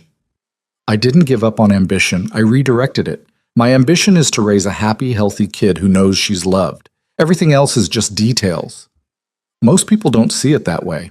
Most people don't have to choose between a board meeting and a school play. Noah's voice was gentle, not accusatory. You asked me at the gala why I left early. This is why. Because Emma is 7 years old once. If I miss it chasing a promotion, I can't get it back. Isabella looked at Emma, small and peaceful on the couch, completely trusting that her father would take care of her. She's lucky to have you. I'm lucky to have her. Noah stood and carefully scooped Emma into his arms. She stirred slightly but didn't wake, just pressed her face against his shoulder. Thank you for picking her up today. I know that was above and beyond. It was the least I could do after making you work late. Still, you didn't have to. Noah adjusted Emma's weight, settling her more comfortably. And thank you for the pizza. She'll be talking about eating dinner in the CEO's office for weeks. She's a sweet kid. She is. Noah started toward the door, then paused. Miss Monroe? Isabella, please. After today, I think we can drop the formality. Isabella. He said her name carefully, like he was testing its weight. What you did tonight, not just for me, but for the company, that took guts. A lot of CEOs would have thrown someone under the bus to save face. You didn't do that. I don't sacrifice good people to protect my ego. I noticed. Noah shifted Emma again. For what it's worth, I think you're a better leader than you give yourself credit for. He left before Isabella could respond, carrying his sleeping daughter toward the elevator. Isabella stood alone in her office, looking at the empty space where they'd been, and felt the silence settle around her like a physical weight. The crisis was over. Whitmore would get his corrected data. The company was safe. She'd won. So why did she feel like she'd just lost something important? The next morning, Isabella arrived at the office at 7 to find Victor Langford waiting outside her door. We need to talk, he said without preamble. Isabella unlocked her office and walked in, not bothering to invite him. He followed anyway. Make it quick, Victor. I have a conference call with Whitmore at 8. I heard you got the account back. Victor's tone suggested he'd rather eat glass than admit this. Congratulations. Was that what you came to say? No. Victor closed the door behind him. I came to give you a warning. The board is concerned about your judgment. Isabella set down her bag and turned to face him. My judgment saved us $43 million yesterday. Your judgment nearly lost us $43 million in the first place. That error should never have made it to production. And it wouldn't have if someone had actually read Noah Bennett's email instead of letting it rot in their inbox. That someone reports to you. Everything reports to you. That's how leadership works. You take responsibility for the failures. Isabella studied Victor across her desk. He was dressed in an expensive suit, perfectly tailored, his hair styled like he'd just stepped out of a salon. Everything about him was calculated to project power and competence, but his eyes were desperate. What do you want, Victor? I want you to step down gracefully before the board forces you out. Isabella actually laughed. You think the board is going to force me out after I just saved our biggest client? I think the board is tired of your cowboy leadership style, the risk-taking, the lack of oversight, the way you make decisions based on instinct instead of data. Victor leaned forward, hands on her desk. Yesterday was a wake-up call. We can't keep operating like this. We operate like this because it works. Meridian has grown 18% under my leadership. Our stock price has tripled. We've expanded into 6 new markets. And we nearly destroyed it all because you were too busy building an empire to notice a critical quality control failure. The words hit harder than Isabella expected, because there was truth in them. She had been distracted, not by empire building, but by obsessing over a quiet analyst and his daughter, by questioning everything she'd built, by suddenly wondering if success was enough. Get out of my office, Victor. I'm trying to help you. If you step down now, you can leave with your reputation intact. Stay, and the board will tear you apart. The board answers to me. For now, Victor straightened. But I've been talking to Martin Reeves and the other members. They're ready for new leadership, leadership that prioritizes stability over growth, process over instinct. Leadership like you? Leadership like someone who actually understands how to run a mature company instead of treating it like a startup. Isabella walked around her desk until she was standing directly in front of Victor, close enough to see the small vein pulsing in his temple. "Let me be very clear," she said softly. "I built this company from nothing. I know every line of code, every client relationship, every strategic decision that got us here. You're a hired gun who got lucky with a few good ideas.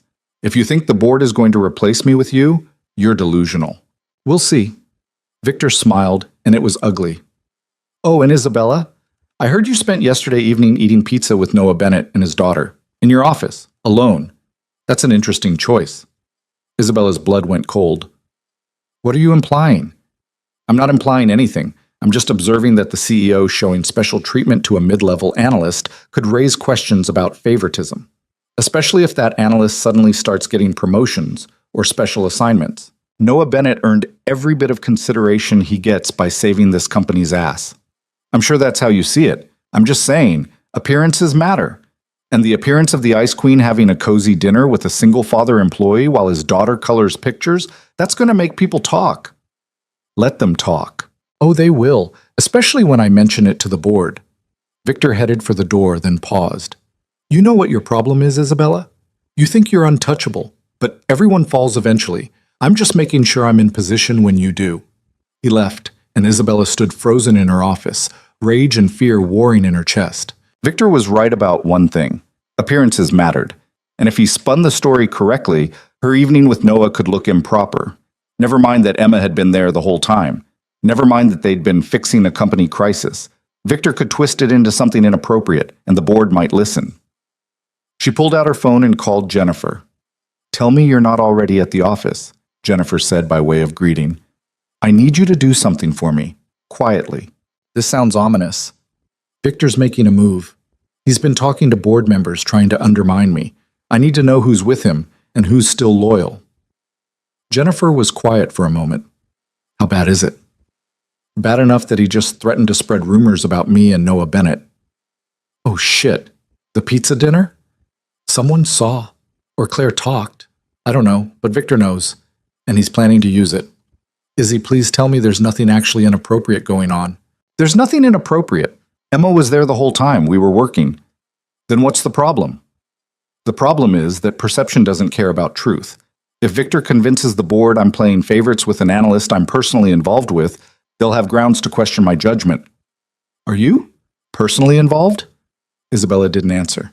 "Izzy, are you falling for this guy?" "I don't know what I'm doing. I just know that everything felt different yesterday. Having Emma and Noah in my office, fixing the crisis together, eating pizza like a normal person instead of the Ice Queen, it was the first time in years I felt like something other than a CEO. That's not a bad thing. It is if it costs me everything I've built." Jennifer sighed. "I'll talk to the board members I trust, figure out who's wavering, but Izzy, you need to be careful. If there's even a hint of impropriety, there isn't. I believe you. I'm just saying, Victor's smart. He knows how to manipulate perception. And right now you're vulnerable." Isabella hung up and stood at her window, looking out at the city. Somewhere down there, Noah was probably dropping Emma off at school, making her laugh with some terrible dad joke, being the steady, reliable presence his daughter needed. And Isabella was standing in her glass tower, fighting to protect an empire that suddenly felt hollow. Her phone buzzed. A text from an unknown number. "This is Noah. Got your number from the company directory. Just wanted to say thank you again for yesterday. Emma won't stop talking about the nice lady with the fancy office. If you ever need someone to fix broken code or provide questionable parenting advice, I'm around." Despite everything, Isabella smiled. She typed back, "The code fixing I'll definitely take you up on. The parenting advice might be above my pay grade." His response came quickly. "That's what everyone thinks until they're trying to explain why we can't have ice cream for breakfast. Then it's survival mode." "Did you win the ice cream battle this morning?" "We compromised on waffles with strawberries. I'm calling it a draw." Isabella found herself grinning at her phone like a teenager, which was absurd.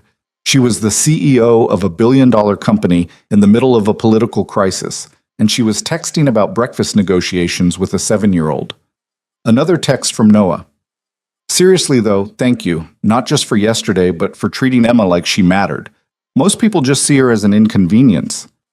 Isabella's throat tightened. She typed, "She's not an inconvenience. She's a remarkable kid." She is. Though don't tell her that.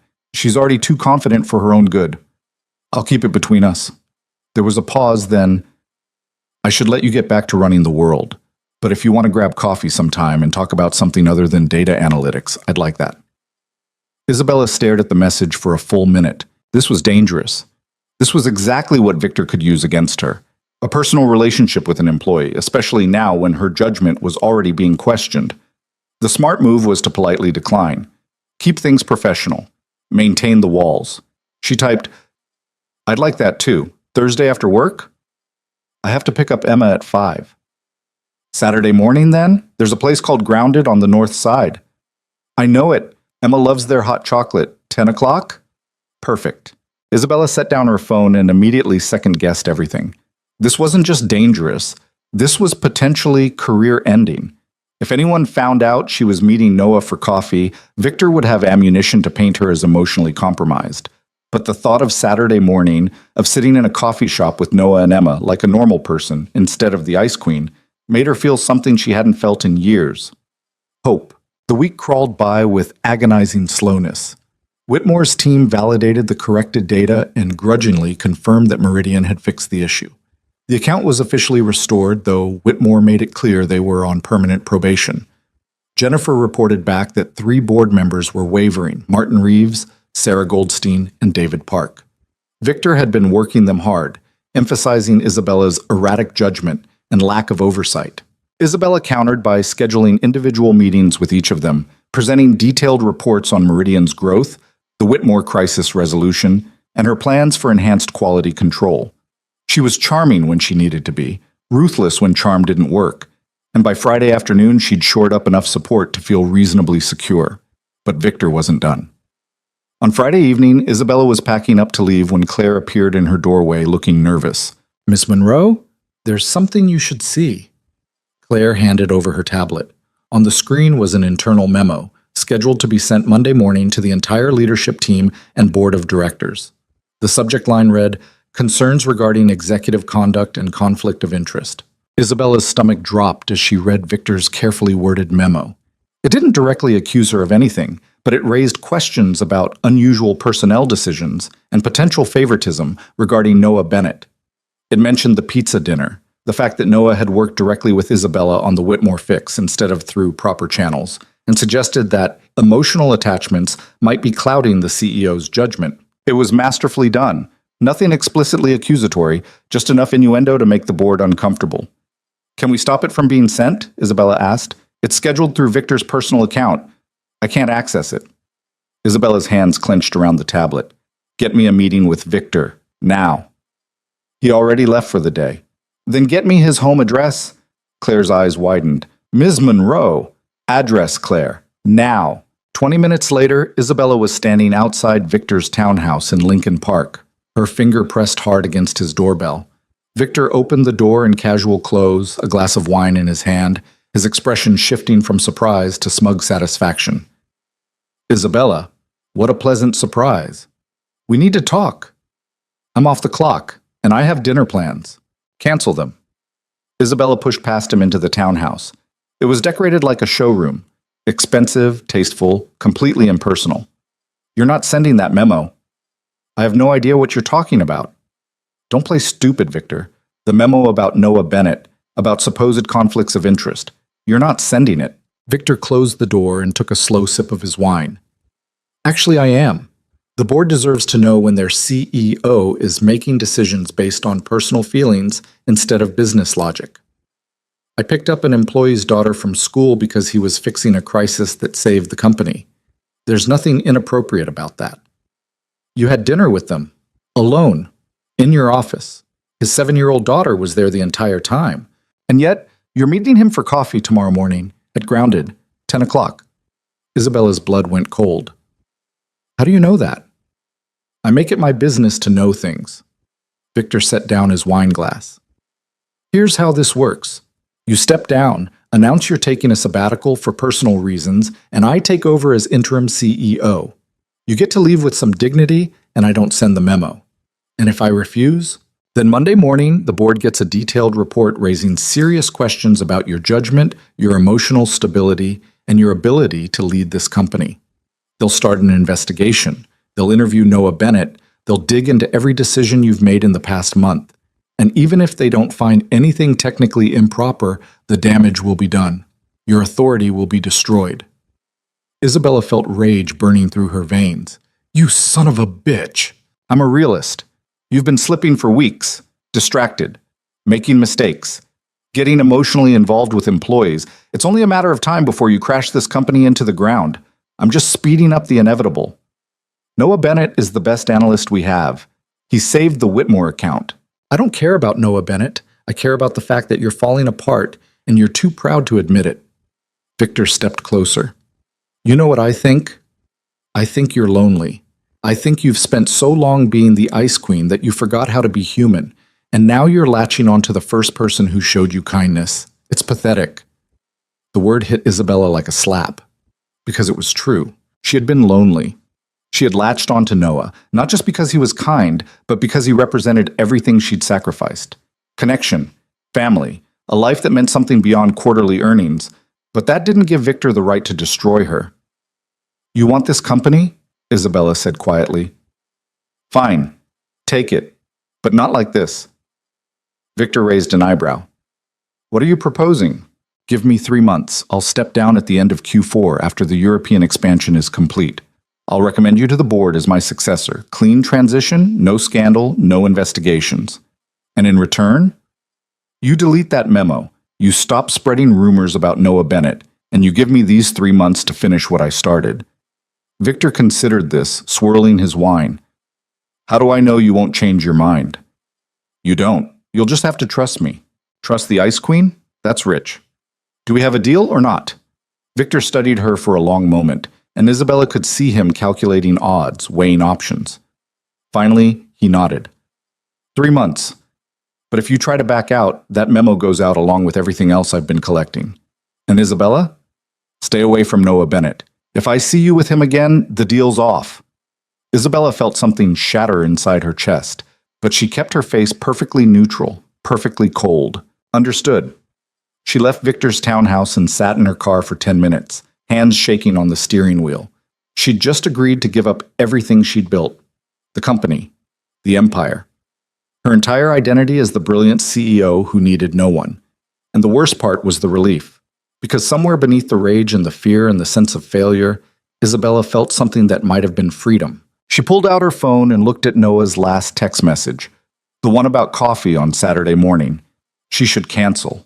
Should end this before it started, before she hurt him, before she complicated his life any more than she already had. Instead, she typed, "Still on for tomorrow?" His response came quickly. "Absolutely. Emma's very excited. She's planning to show you her latest dragon drawings." "Can't wait." Isabella set down her phone and started driving, not toward her penthouse, toward the north side, toward the neighborhood where Noah lived, toward the small bungalow with the warm lights, and the life she'd never let herself want. She parked across the street and watched through the window as Noah helped Emma with something at the kitchen table, their heads bent together, his hand gentle on her shoulder. This was what she was giving up. Not just the company, not just the power, but the possibility of this, of being someone who mattered to people instead of shareholders. 3 months. That's all she had left. 3 months to figure out who Isabella Monroe was when she wasn't the Ice Queen. 3 months to decide if she had the courage to choose something other than success. 3 months to see if maybe, just maybe, she could have what Noah had found after losing everything. A life that meant something beyond the empire. She sat in her car until the lights in Noah's house went dark, then drove home to her empty penthouse and tried not to think about the choice she'd just made. Isabella didn't sleep that night. She sat at her window watching the city lights blur and refocus, thinking about the deal she'd made with Victor, the empire she'd agreed to surrender, and the coffee date she should cancel but couldn't bring herself to. At 5 in the morning, she gave up on sleep entirely and went for a run along the lake. The October air was sharp and cold, the kind that burned your lungs and cleared your head. She ran until her legs screamed and her chest ached, but it didn't help. Nothing helped. By 9:30, she was standing outside Grounded Coffee, Her stomach twisted in knots that had nothing to do with caffeine. This was a mistake. She should turn around, text Noah some excuse about work emergencies, and put distance between them before Victor found out and destroyed the fragile deal she'd made. But then she saw them through the window, Noah and Emma at a corner table, Emma coloring furiously while Noah read something on his phone. Emma looked up, saw Isabella, and her whole face lit up. Isabella's feet carried her inside before her brain could stop them. "Isabella?" Emma bounced in her seat. "You came! Daddy said you might be too busy, but I knew you'd come because you promised, and promises are important." "They are," Isabella said, sliding into the chair across from them. "Sorry I'm a few minutes late." "You're not late," Noah said, and his smile was warm and genuine and made Isabella's chest ache. "We were early." Emma was excited. "I brought my dragon drawings." Emma pushed a folder across the table. "This one's named Sparkles, and she breathes fire but only at bad guys, and this one's Gerald. And he's actually nice, but everyone thinks he's scary because he's big." Isabella paged through the drawings, a riot of purple and green and orange, dragons with improbable anatomy and expressions that ranged from fierce to dopey. They were terrible and wonderful. "These are amazing," Isabella said honestly. "That's what Daddy says, but I think he has to because he's my dad." Emma looked at Isabella seriously. "Do you really think they're good, or are you just being nice?" "I really think they're good. Gerald especially. He looks like he's trying very hard to be scary, but isn't quite pulling it off." Emma giggled. "That's exactly what I was going for." Noah stood. "I'm getting coffee. What do you want?" "Just a latte." Emma wants hot chocolate with extra marshmallows, which she will absolutely spill on herself. Noah looked at his daughter with fond exasperation. "Try not to destroy Isabella's clothes while I'm gone." He headed for the counter, and Emma immediately scooted her chair closer to Isabella's. "Can I tell you a secret?" she whispered. "Sure. I think my daddy likes you." Isabella's heart stopped. "What makes you say that?" "He gets all smiley when he talks about you, and he changed his shirt 3 times this morning before we came here." Emma leaned in closer. "Do you like him back?" Isabella had no idea how to answer that question. "Your dad is a very good person." "That's not what I asked." "I know." Emma studied her with those serious eyes that were too old for a 7-year-old. "It's okay if you do. Daddy's been lonely since Mommy died. Mrs. Patterson says he needs to find someone nice. Are you nice?" "I'm trying to be." "Good. Because if you're mean to my daddy, I'll be very upset, and when I get upset, I cry a lot, and Daddy hates when I cry." Despite everything, Isabella smiled. "I'll keep that in mind." Noah returned with drinks, and they spent the next hour talking about nothing important. Emma's school play, Noah's attempts to fix their leaking kitchen faucet, Isabella's complete lack of knowledge about plumbing. It was easy and comfortable and utterly terrifying, because this was what Isabella had been missing. Not grand romantic gestures or impressive dates at expensive restaurants. Just sitting in a coffee shop on a Saturday morning, listening to a 7-year-old explain the complex social dynamics of 2nd grade while her father pretended not to be charmed by every word. Around 11, Emma announced she needed to use the bathroom. She skipped off, leaving Isabella and Noah alone for the first time. "Thanks for coming," Noah said quietly. "I know this is probably weird for you." "Why would it be weird?"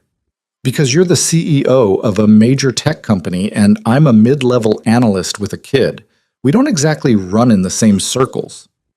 Isabella looked at him, really looked at him. He wasn't trying to impress her, wasn't angling for anything. He was just being honest about the gulf between them. "Maybe I'm tired of my circles," she said. "Are you okay? You seem off." "I'm fine." "You're a terrible liar." Isabella almost laughed. "I'm an excellent liar. I've been lying to myself for 12 years. Noah leaned forward, his voice gentle. "You want to talk about it?" And somehow, sitting in that coffee shop with this man she barely knew, Isabella found herself telling the truth. "I made a deal yesterday with Victor Langford. He's been building a case against me with the board, trying to paint me as emotionally unstable and making poor decisions. He threatened to send a memo that would destroy my credibility." Noah's jaw tightened. "What kind of memo?" "One that suggested I was showing inappropriate favoritism to certain employees, specifically you." "Me? We had one dinner, with my 7-year-old daughter present." "It doesn't matter. Victor knows how to spin things. So I made a deal. I agreed to step down at the end of Q4 in exchange for him dropping it." Noah stared at her. You're giving up your company. I'm giving up my position. The company will survive without me. But you built it. It's yours. Nothing's really yours if you can sacrifice it all to protect it. Isabella traced the rim of her coffee cup. And maybe it's time. Maybe I've been holding on to something that stopped mattering years ago. You don't believe that. I don't know what I believe anymore.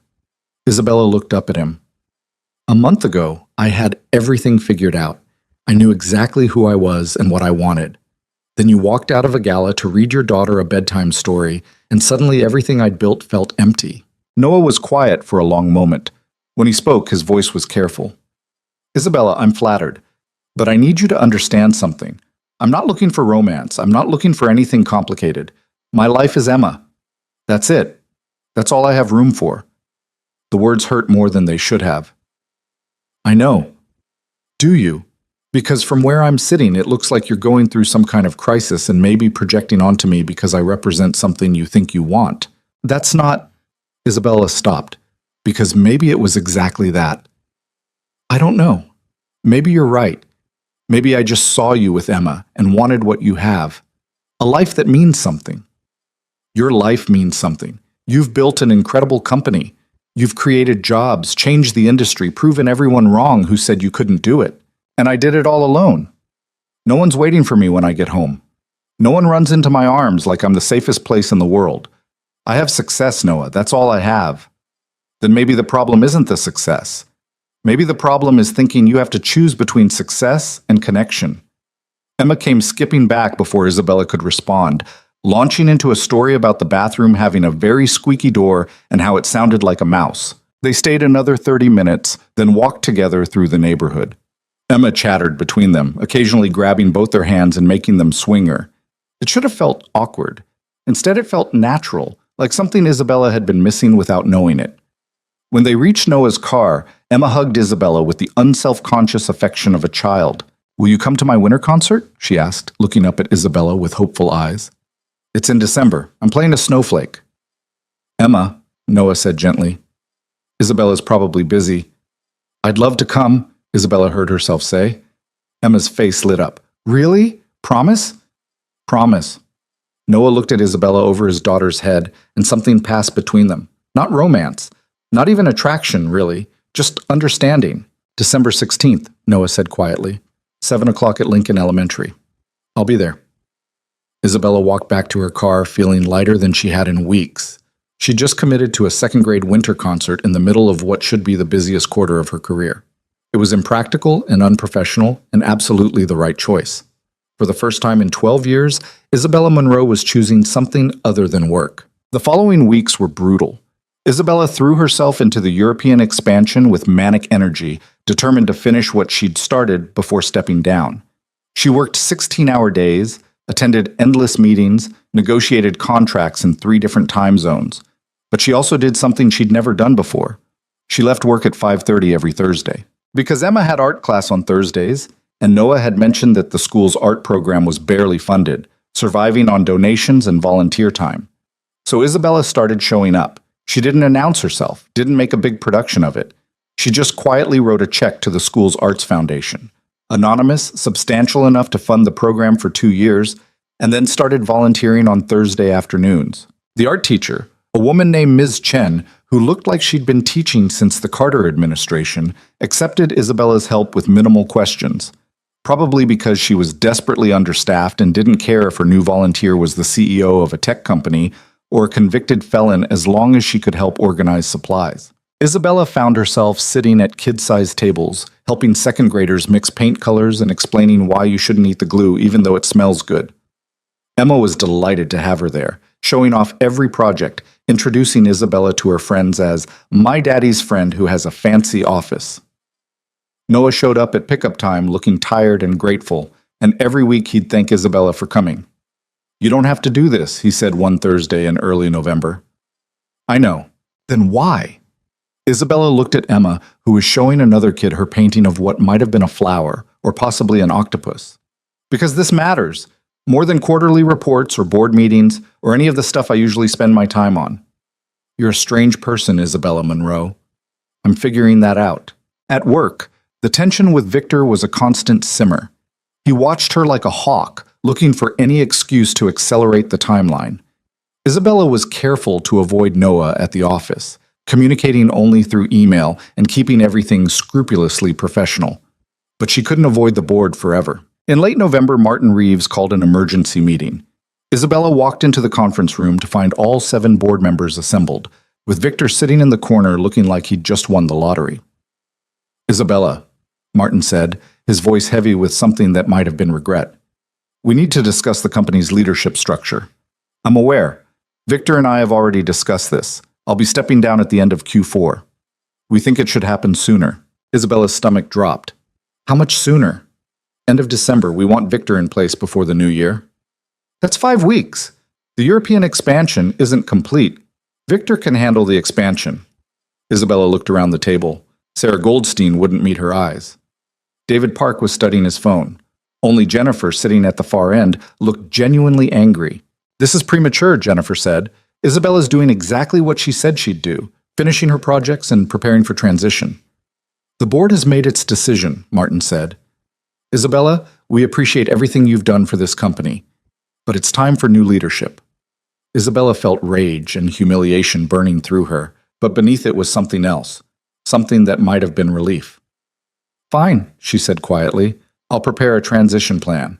Already done." Victor slid a folder across the table. "I've outlined the handoff process. You'll have until December 31st to close out current projects. After that, I'll take over as CEO." Isabella took the folder without opening it. "Is there anything else?" "Just one thing." Martin cleared his throat uncomfortably.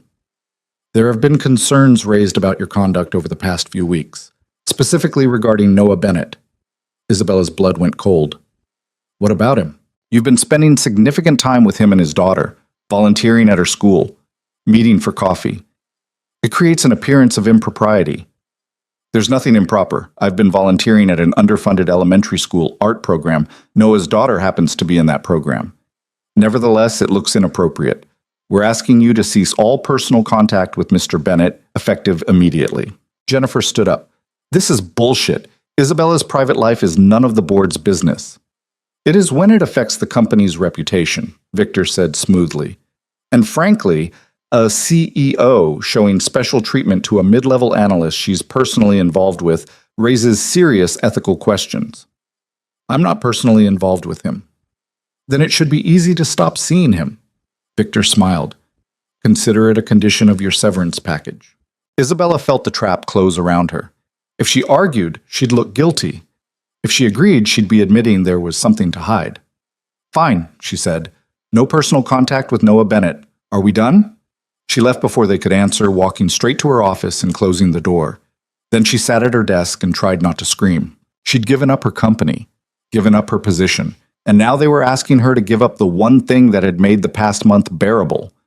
The Thursday afternoons with Emma, the occasional text messages with Noah, the feeling that maybe she was becoming something other than the Ice Queen. Her phone buzzed. A text from Noah. "Emma's asking if you're coming to art class tomorrow. I told her you're probably busy with work stuff. She's disappointed, but she understands." Isabella stared at the message for a long time.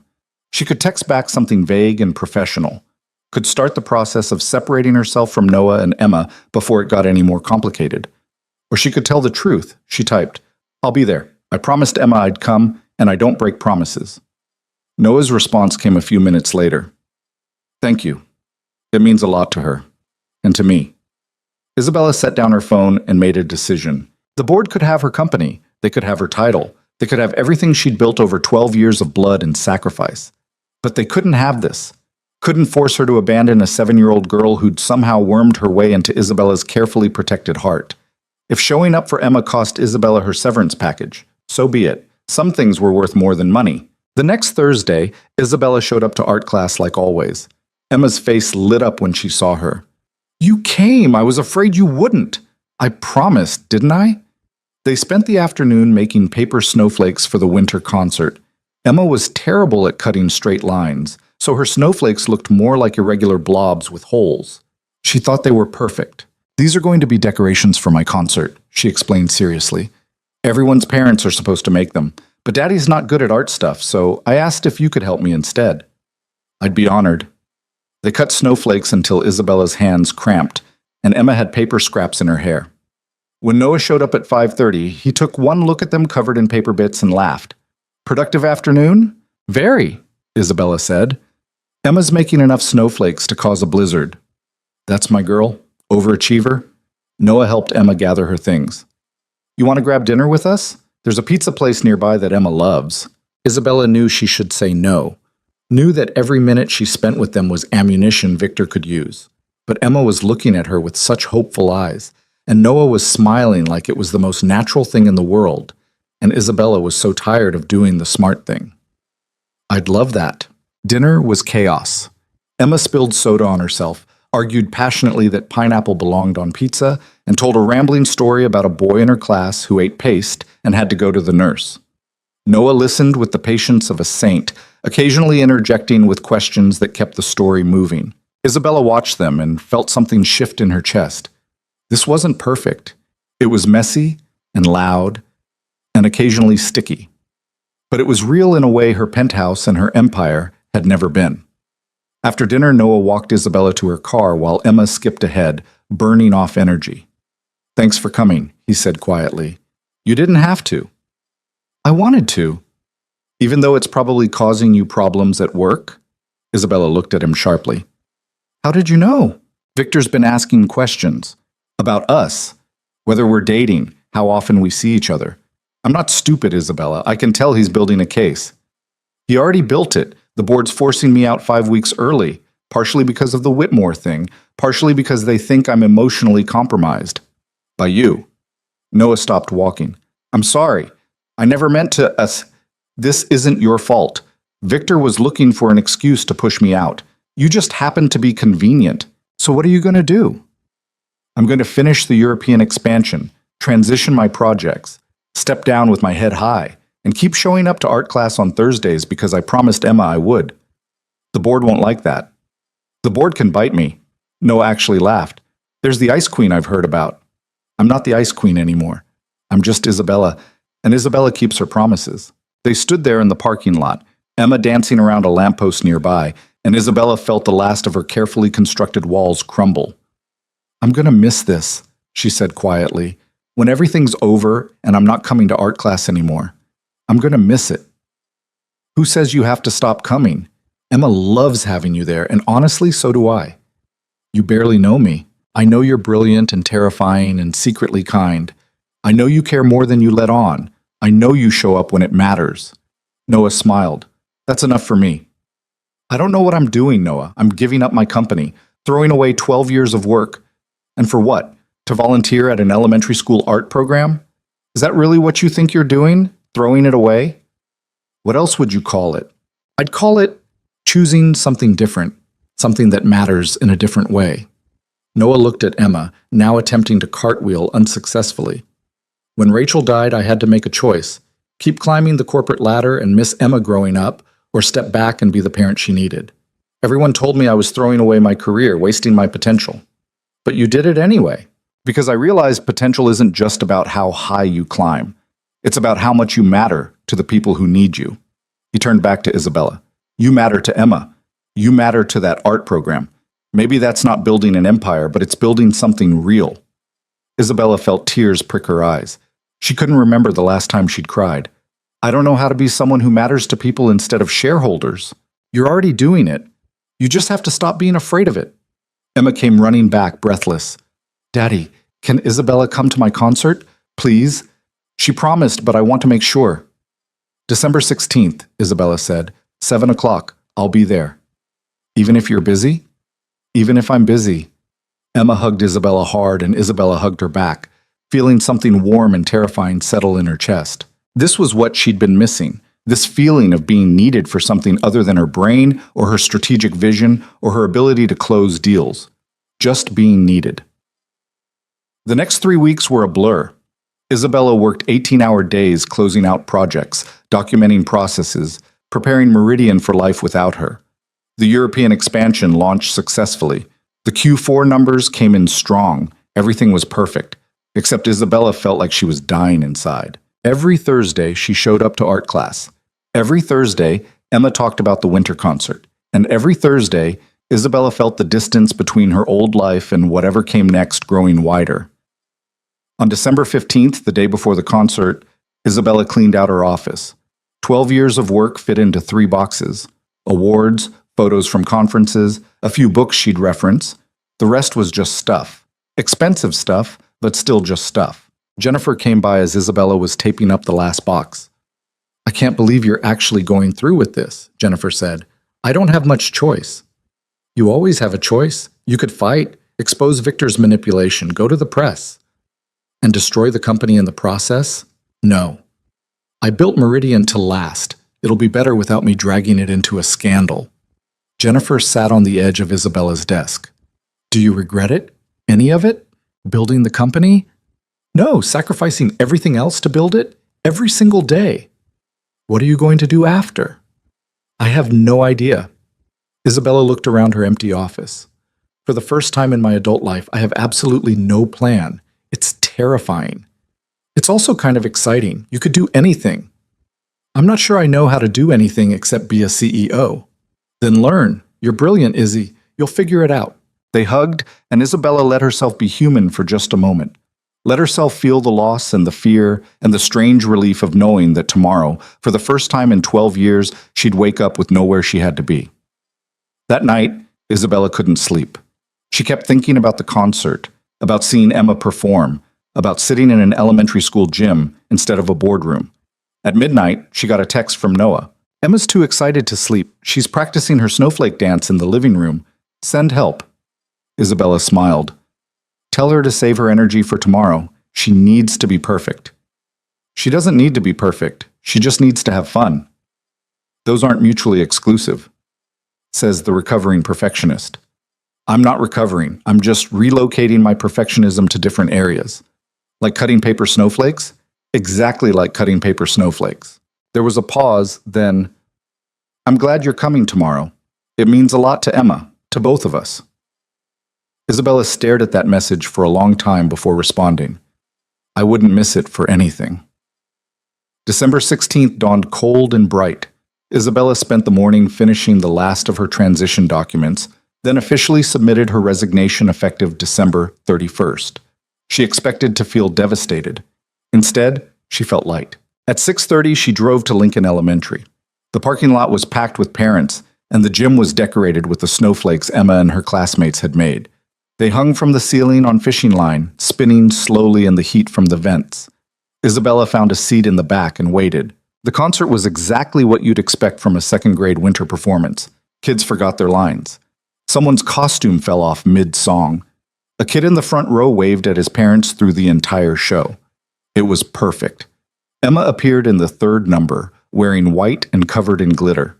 She was supposed to be a snowflake drifting gently to earth. She looked more like a glitter bomb having a seizure.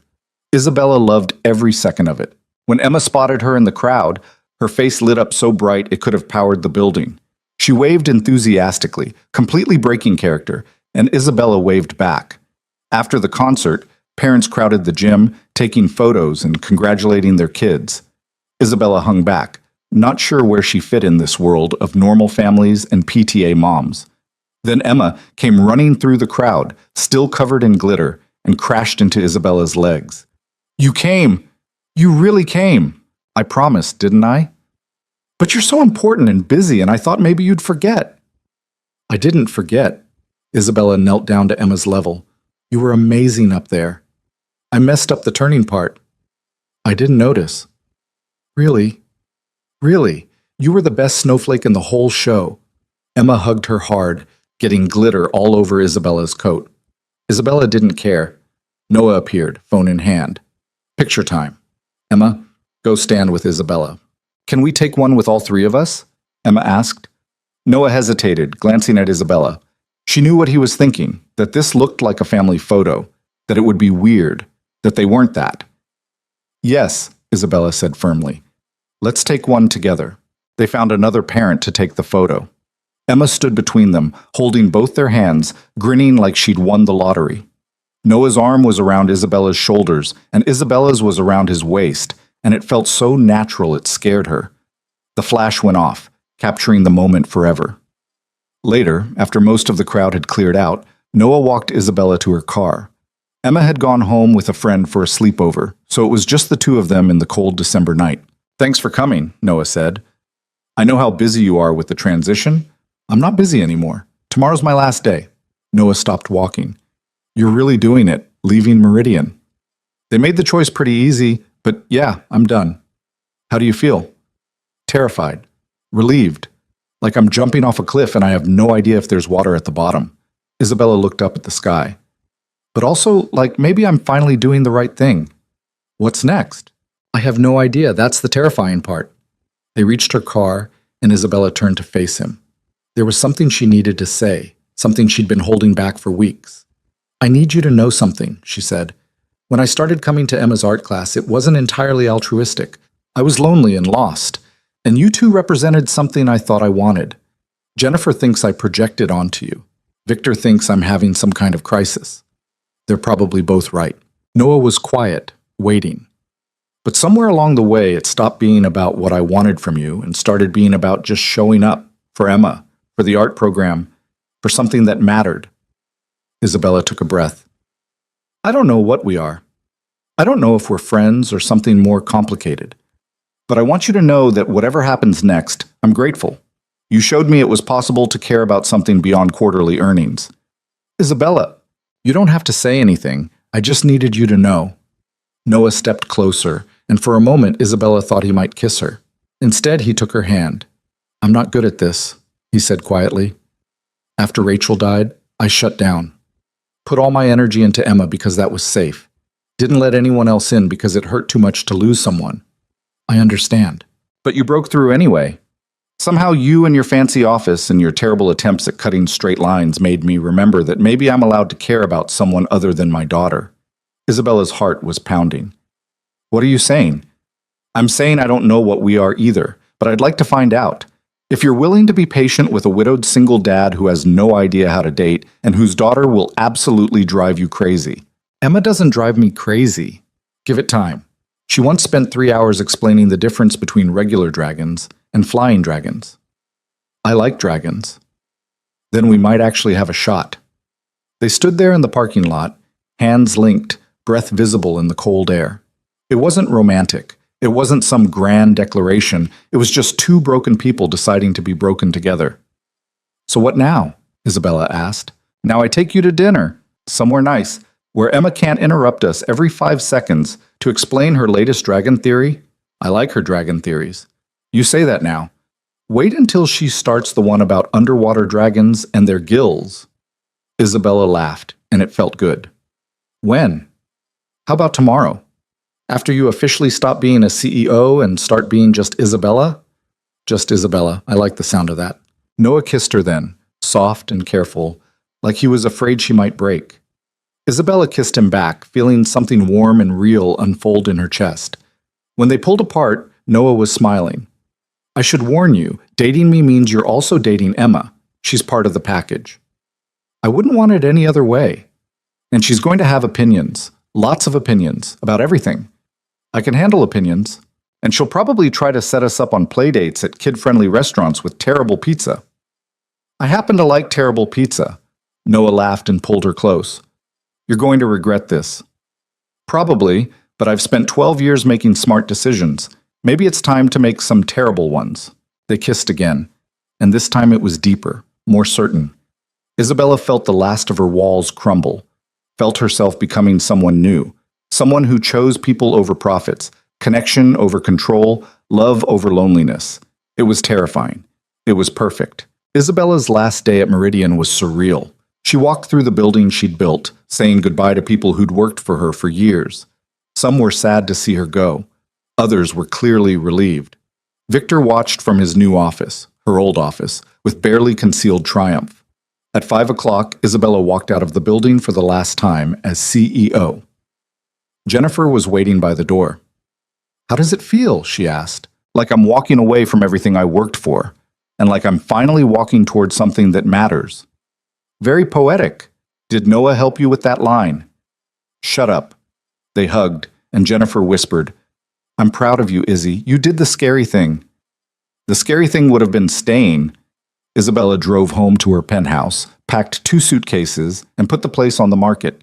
She didn't need 1,200 square feet of expensive emptiness anymore. Then she drove to Noah's house, where he and Emma were waiting with takeout Chinese food and a terrible movie about talking animals. They ate sitting on the floor because Emma insisted it was more fun that way. They watched the movie, Emma falling asleep halfway through, curled up between them. Noah carried her to bed, then came back and sat next to Isabella on the couch. "You okay?" he asked. "I gave up $1 billion company to eat Chinese food on your floor and watch a movie about a dog who thinks he's a cat." And it's the best night I've had in 12 years. Noah kissed her temple. "Just wait until Emma wakes up at 6 tomorrow and demands pancakes. Then you'll really question your life choices." I'm looking forward to it. And she was. For the first time in her adult life, Isabella Monroe was looking forward to tomorrow, not because of what she'd achieve or accomplish or build, but because of who would be there when she woke up. A man who'd rebuilt his life around love instead of ambition. A little girl who believed in dragons and thought Isabella hung the moon. A future that had nothing to do with quarterly earnings and everything to do with showing up for the people who mattered. 6 months later, Isabella was working as a consultant for tech startups, helping young CEOs avoid the mistakes she'd made. She made a fraction of what she'd earned at Meridian, but she also left work at 5:30 every day and never checked email after dinner. She and Noah were taking things slow, slower than Isabella had ever taken anything in her life. But slow felt right, felt sustainable. Emma called her Isabella most of the time. But occasionally, Isabella, who's not my mom but is kind of like a mom. It was clunky and perfect. They had dinner together most nights, sometimes at Noah's small bungalow, sometimes at the apartment Isabella had rented, much smaller than her penthouse, much warmer. Emma had already claimed the guest room for sleepovers and filled it with dragon drawings. On a warm June evening, the 3 of them walked through the city toward a small ice cream shop Emma loved. Emma skipped ahead, chasing a pigeon, while Noah and Isabella walked hand in hand. "You ever regret it?" Noah asked. "Giving up Meridian?" Isabella thought about it honestly. "Sometimes. Usually when I see quarterly reports and realize I could have done that better. Or when I read about Victor making decisions I disagree with. But then I come home, and Emma's waiting to show me her latest dragon drawing, and you're making dinner even though you're terrible at cooking, and I realize I traded an empire for a life. And a life is worth so much more. Even when the life involves explaining to Emma why she can't have a real dragon as a pet? Especially then." Emma came running back, breathless. "Can I get the kind with gummy bears in it?" "You can get whatever you want, sunshine," Noah said. "Isabella, what are you getting?" "I don't know. What do you recommend?" Emma grabbed Isabella's hand, pulling her toward the shop. "Come on, I'll show you all the best ones." Isabella let herself be pulled along, feeling something warm and complete settle in her chest. She'd spent 12 years building an empire, proving she didn't need anyone, climbing to the top alone. And then she'd met a quiet analyst who chose bedtime stories over networking events, and a 7-year-old who believed in dragons, and somewhere in the mess of it all, Isabella had learned the truth she'd spent her whole life running from. Success meant nothing if nobody was waiting for you when the day ended. But now, walking through the glowing city streets toward an ice cream shop, with a man who made her laugh, and a little girl who'd somehow claimed a piece of her heart, Isabella finally understood what it meant to have everything. Not money, not power, not a corner office or $1 billion company, just this. 2 people who were waiting for her, who'd be waiting tomorrow, and the day after that, and all the days that followed. That was worth more than any empire she could build. That was worth everything.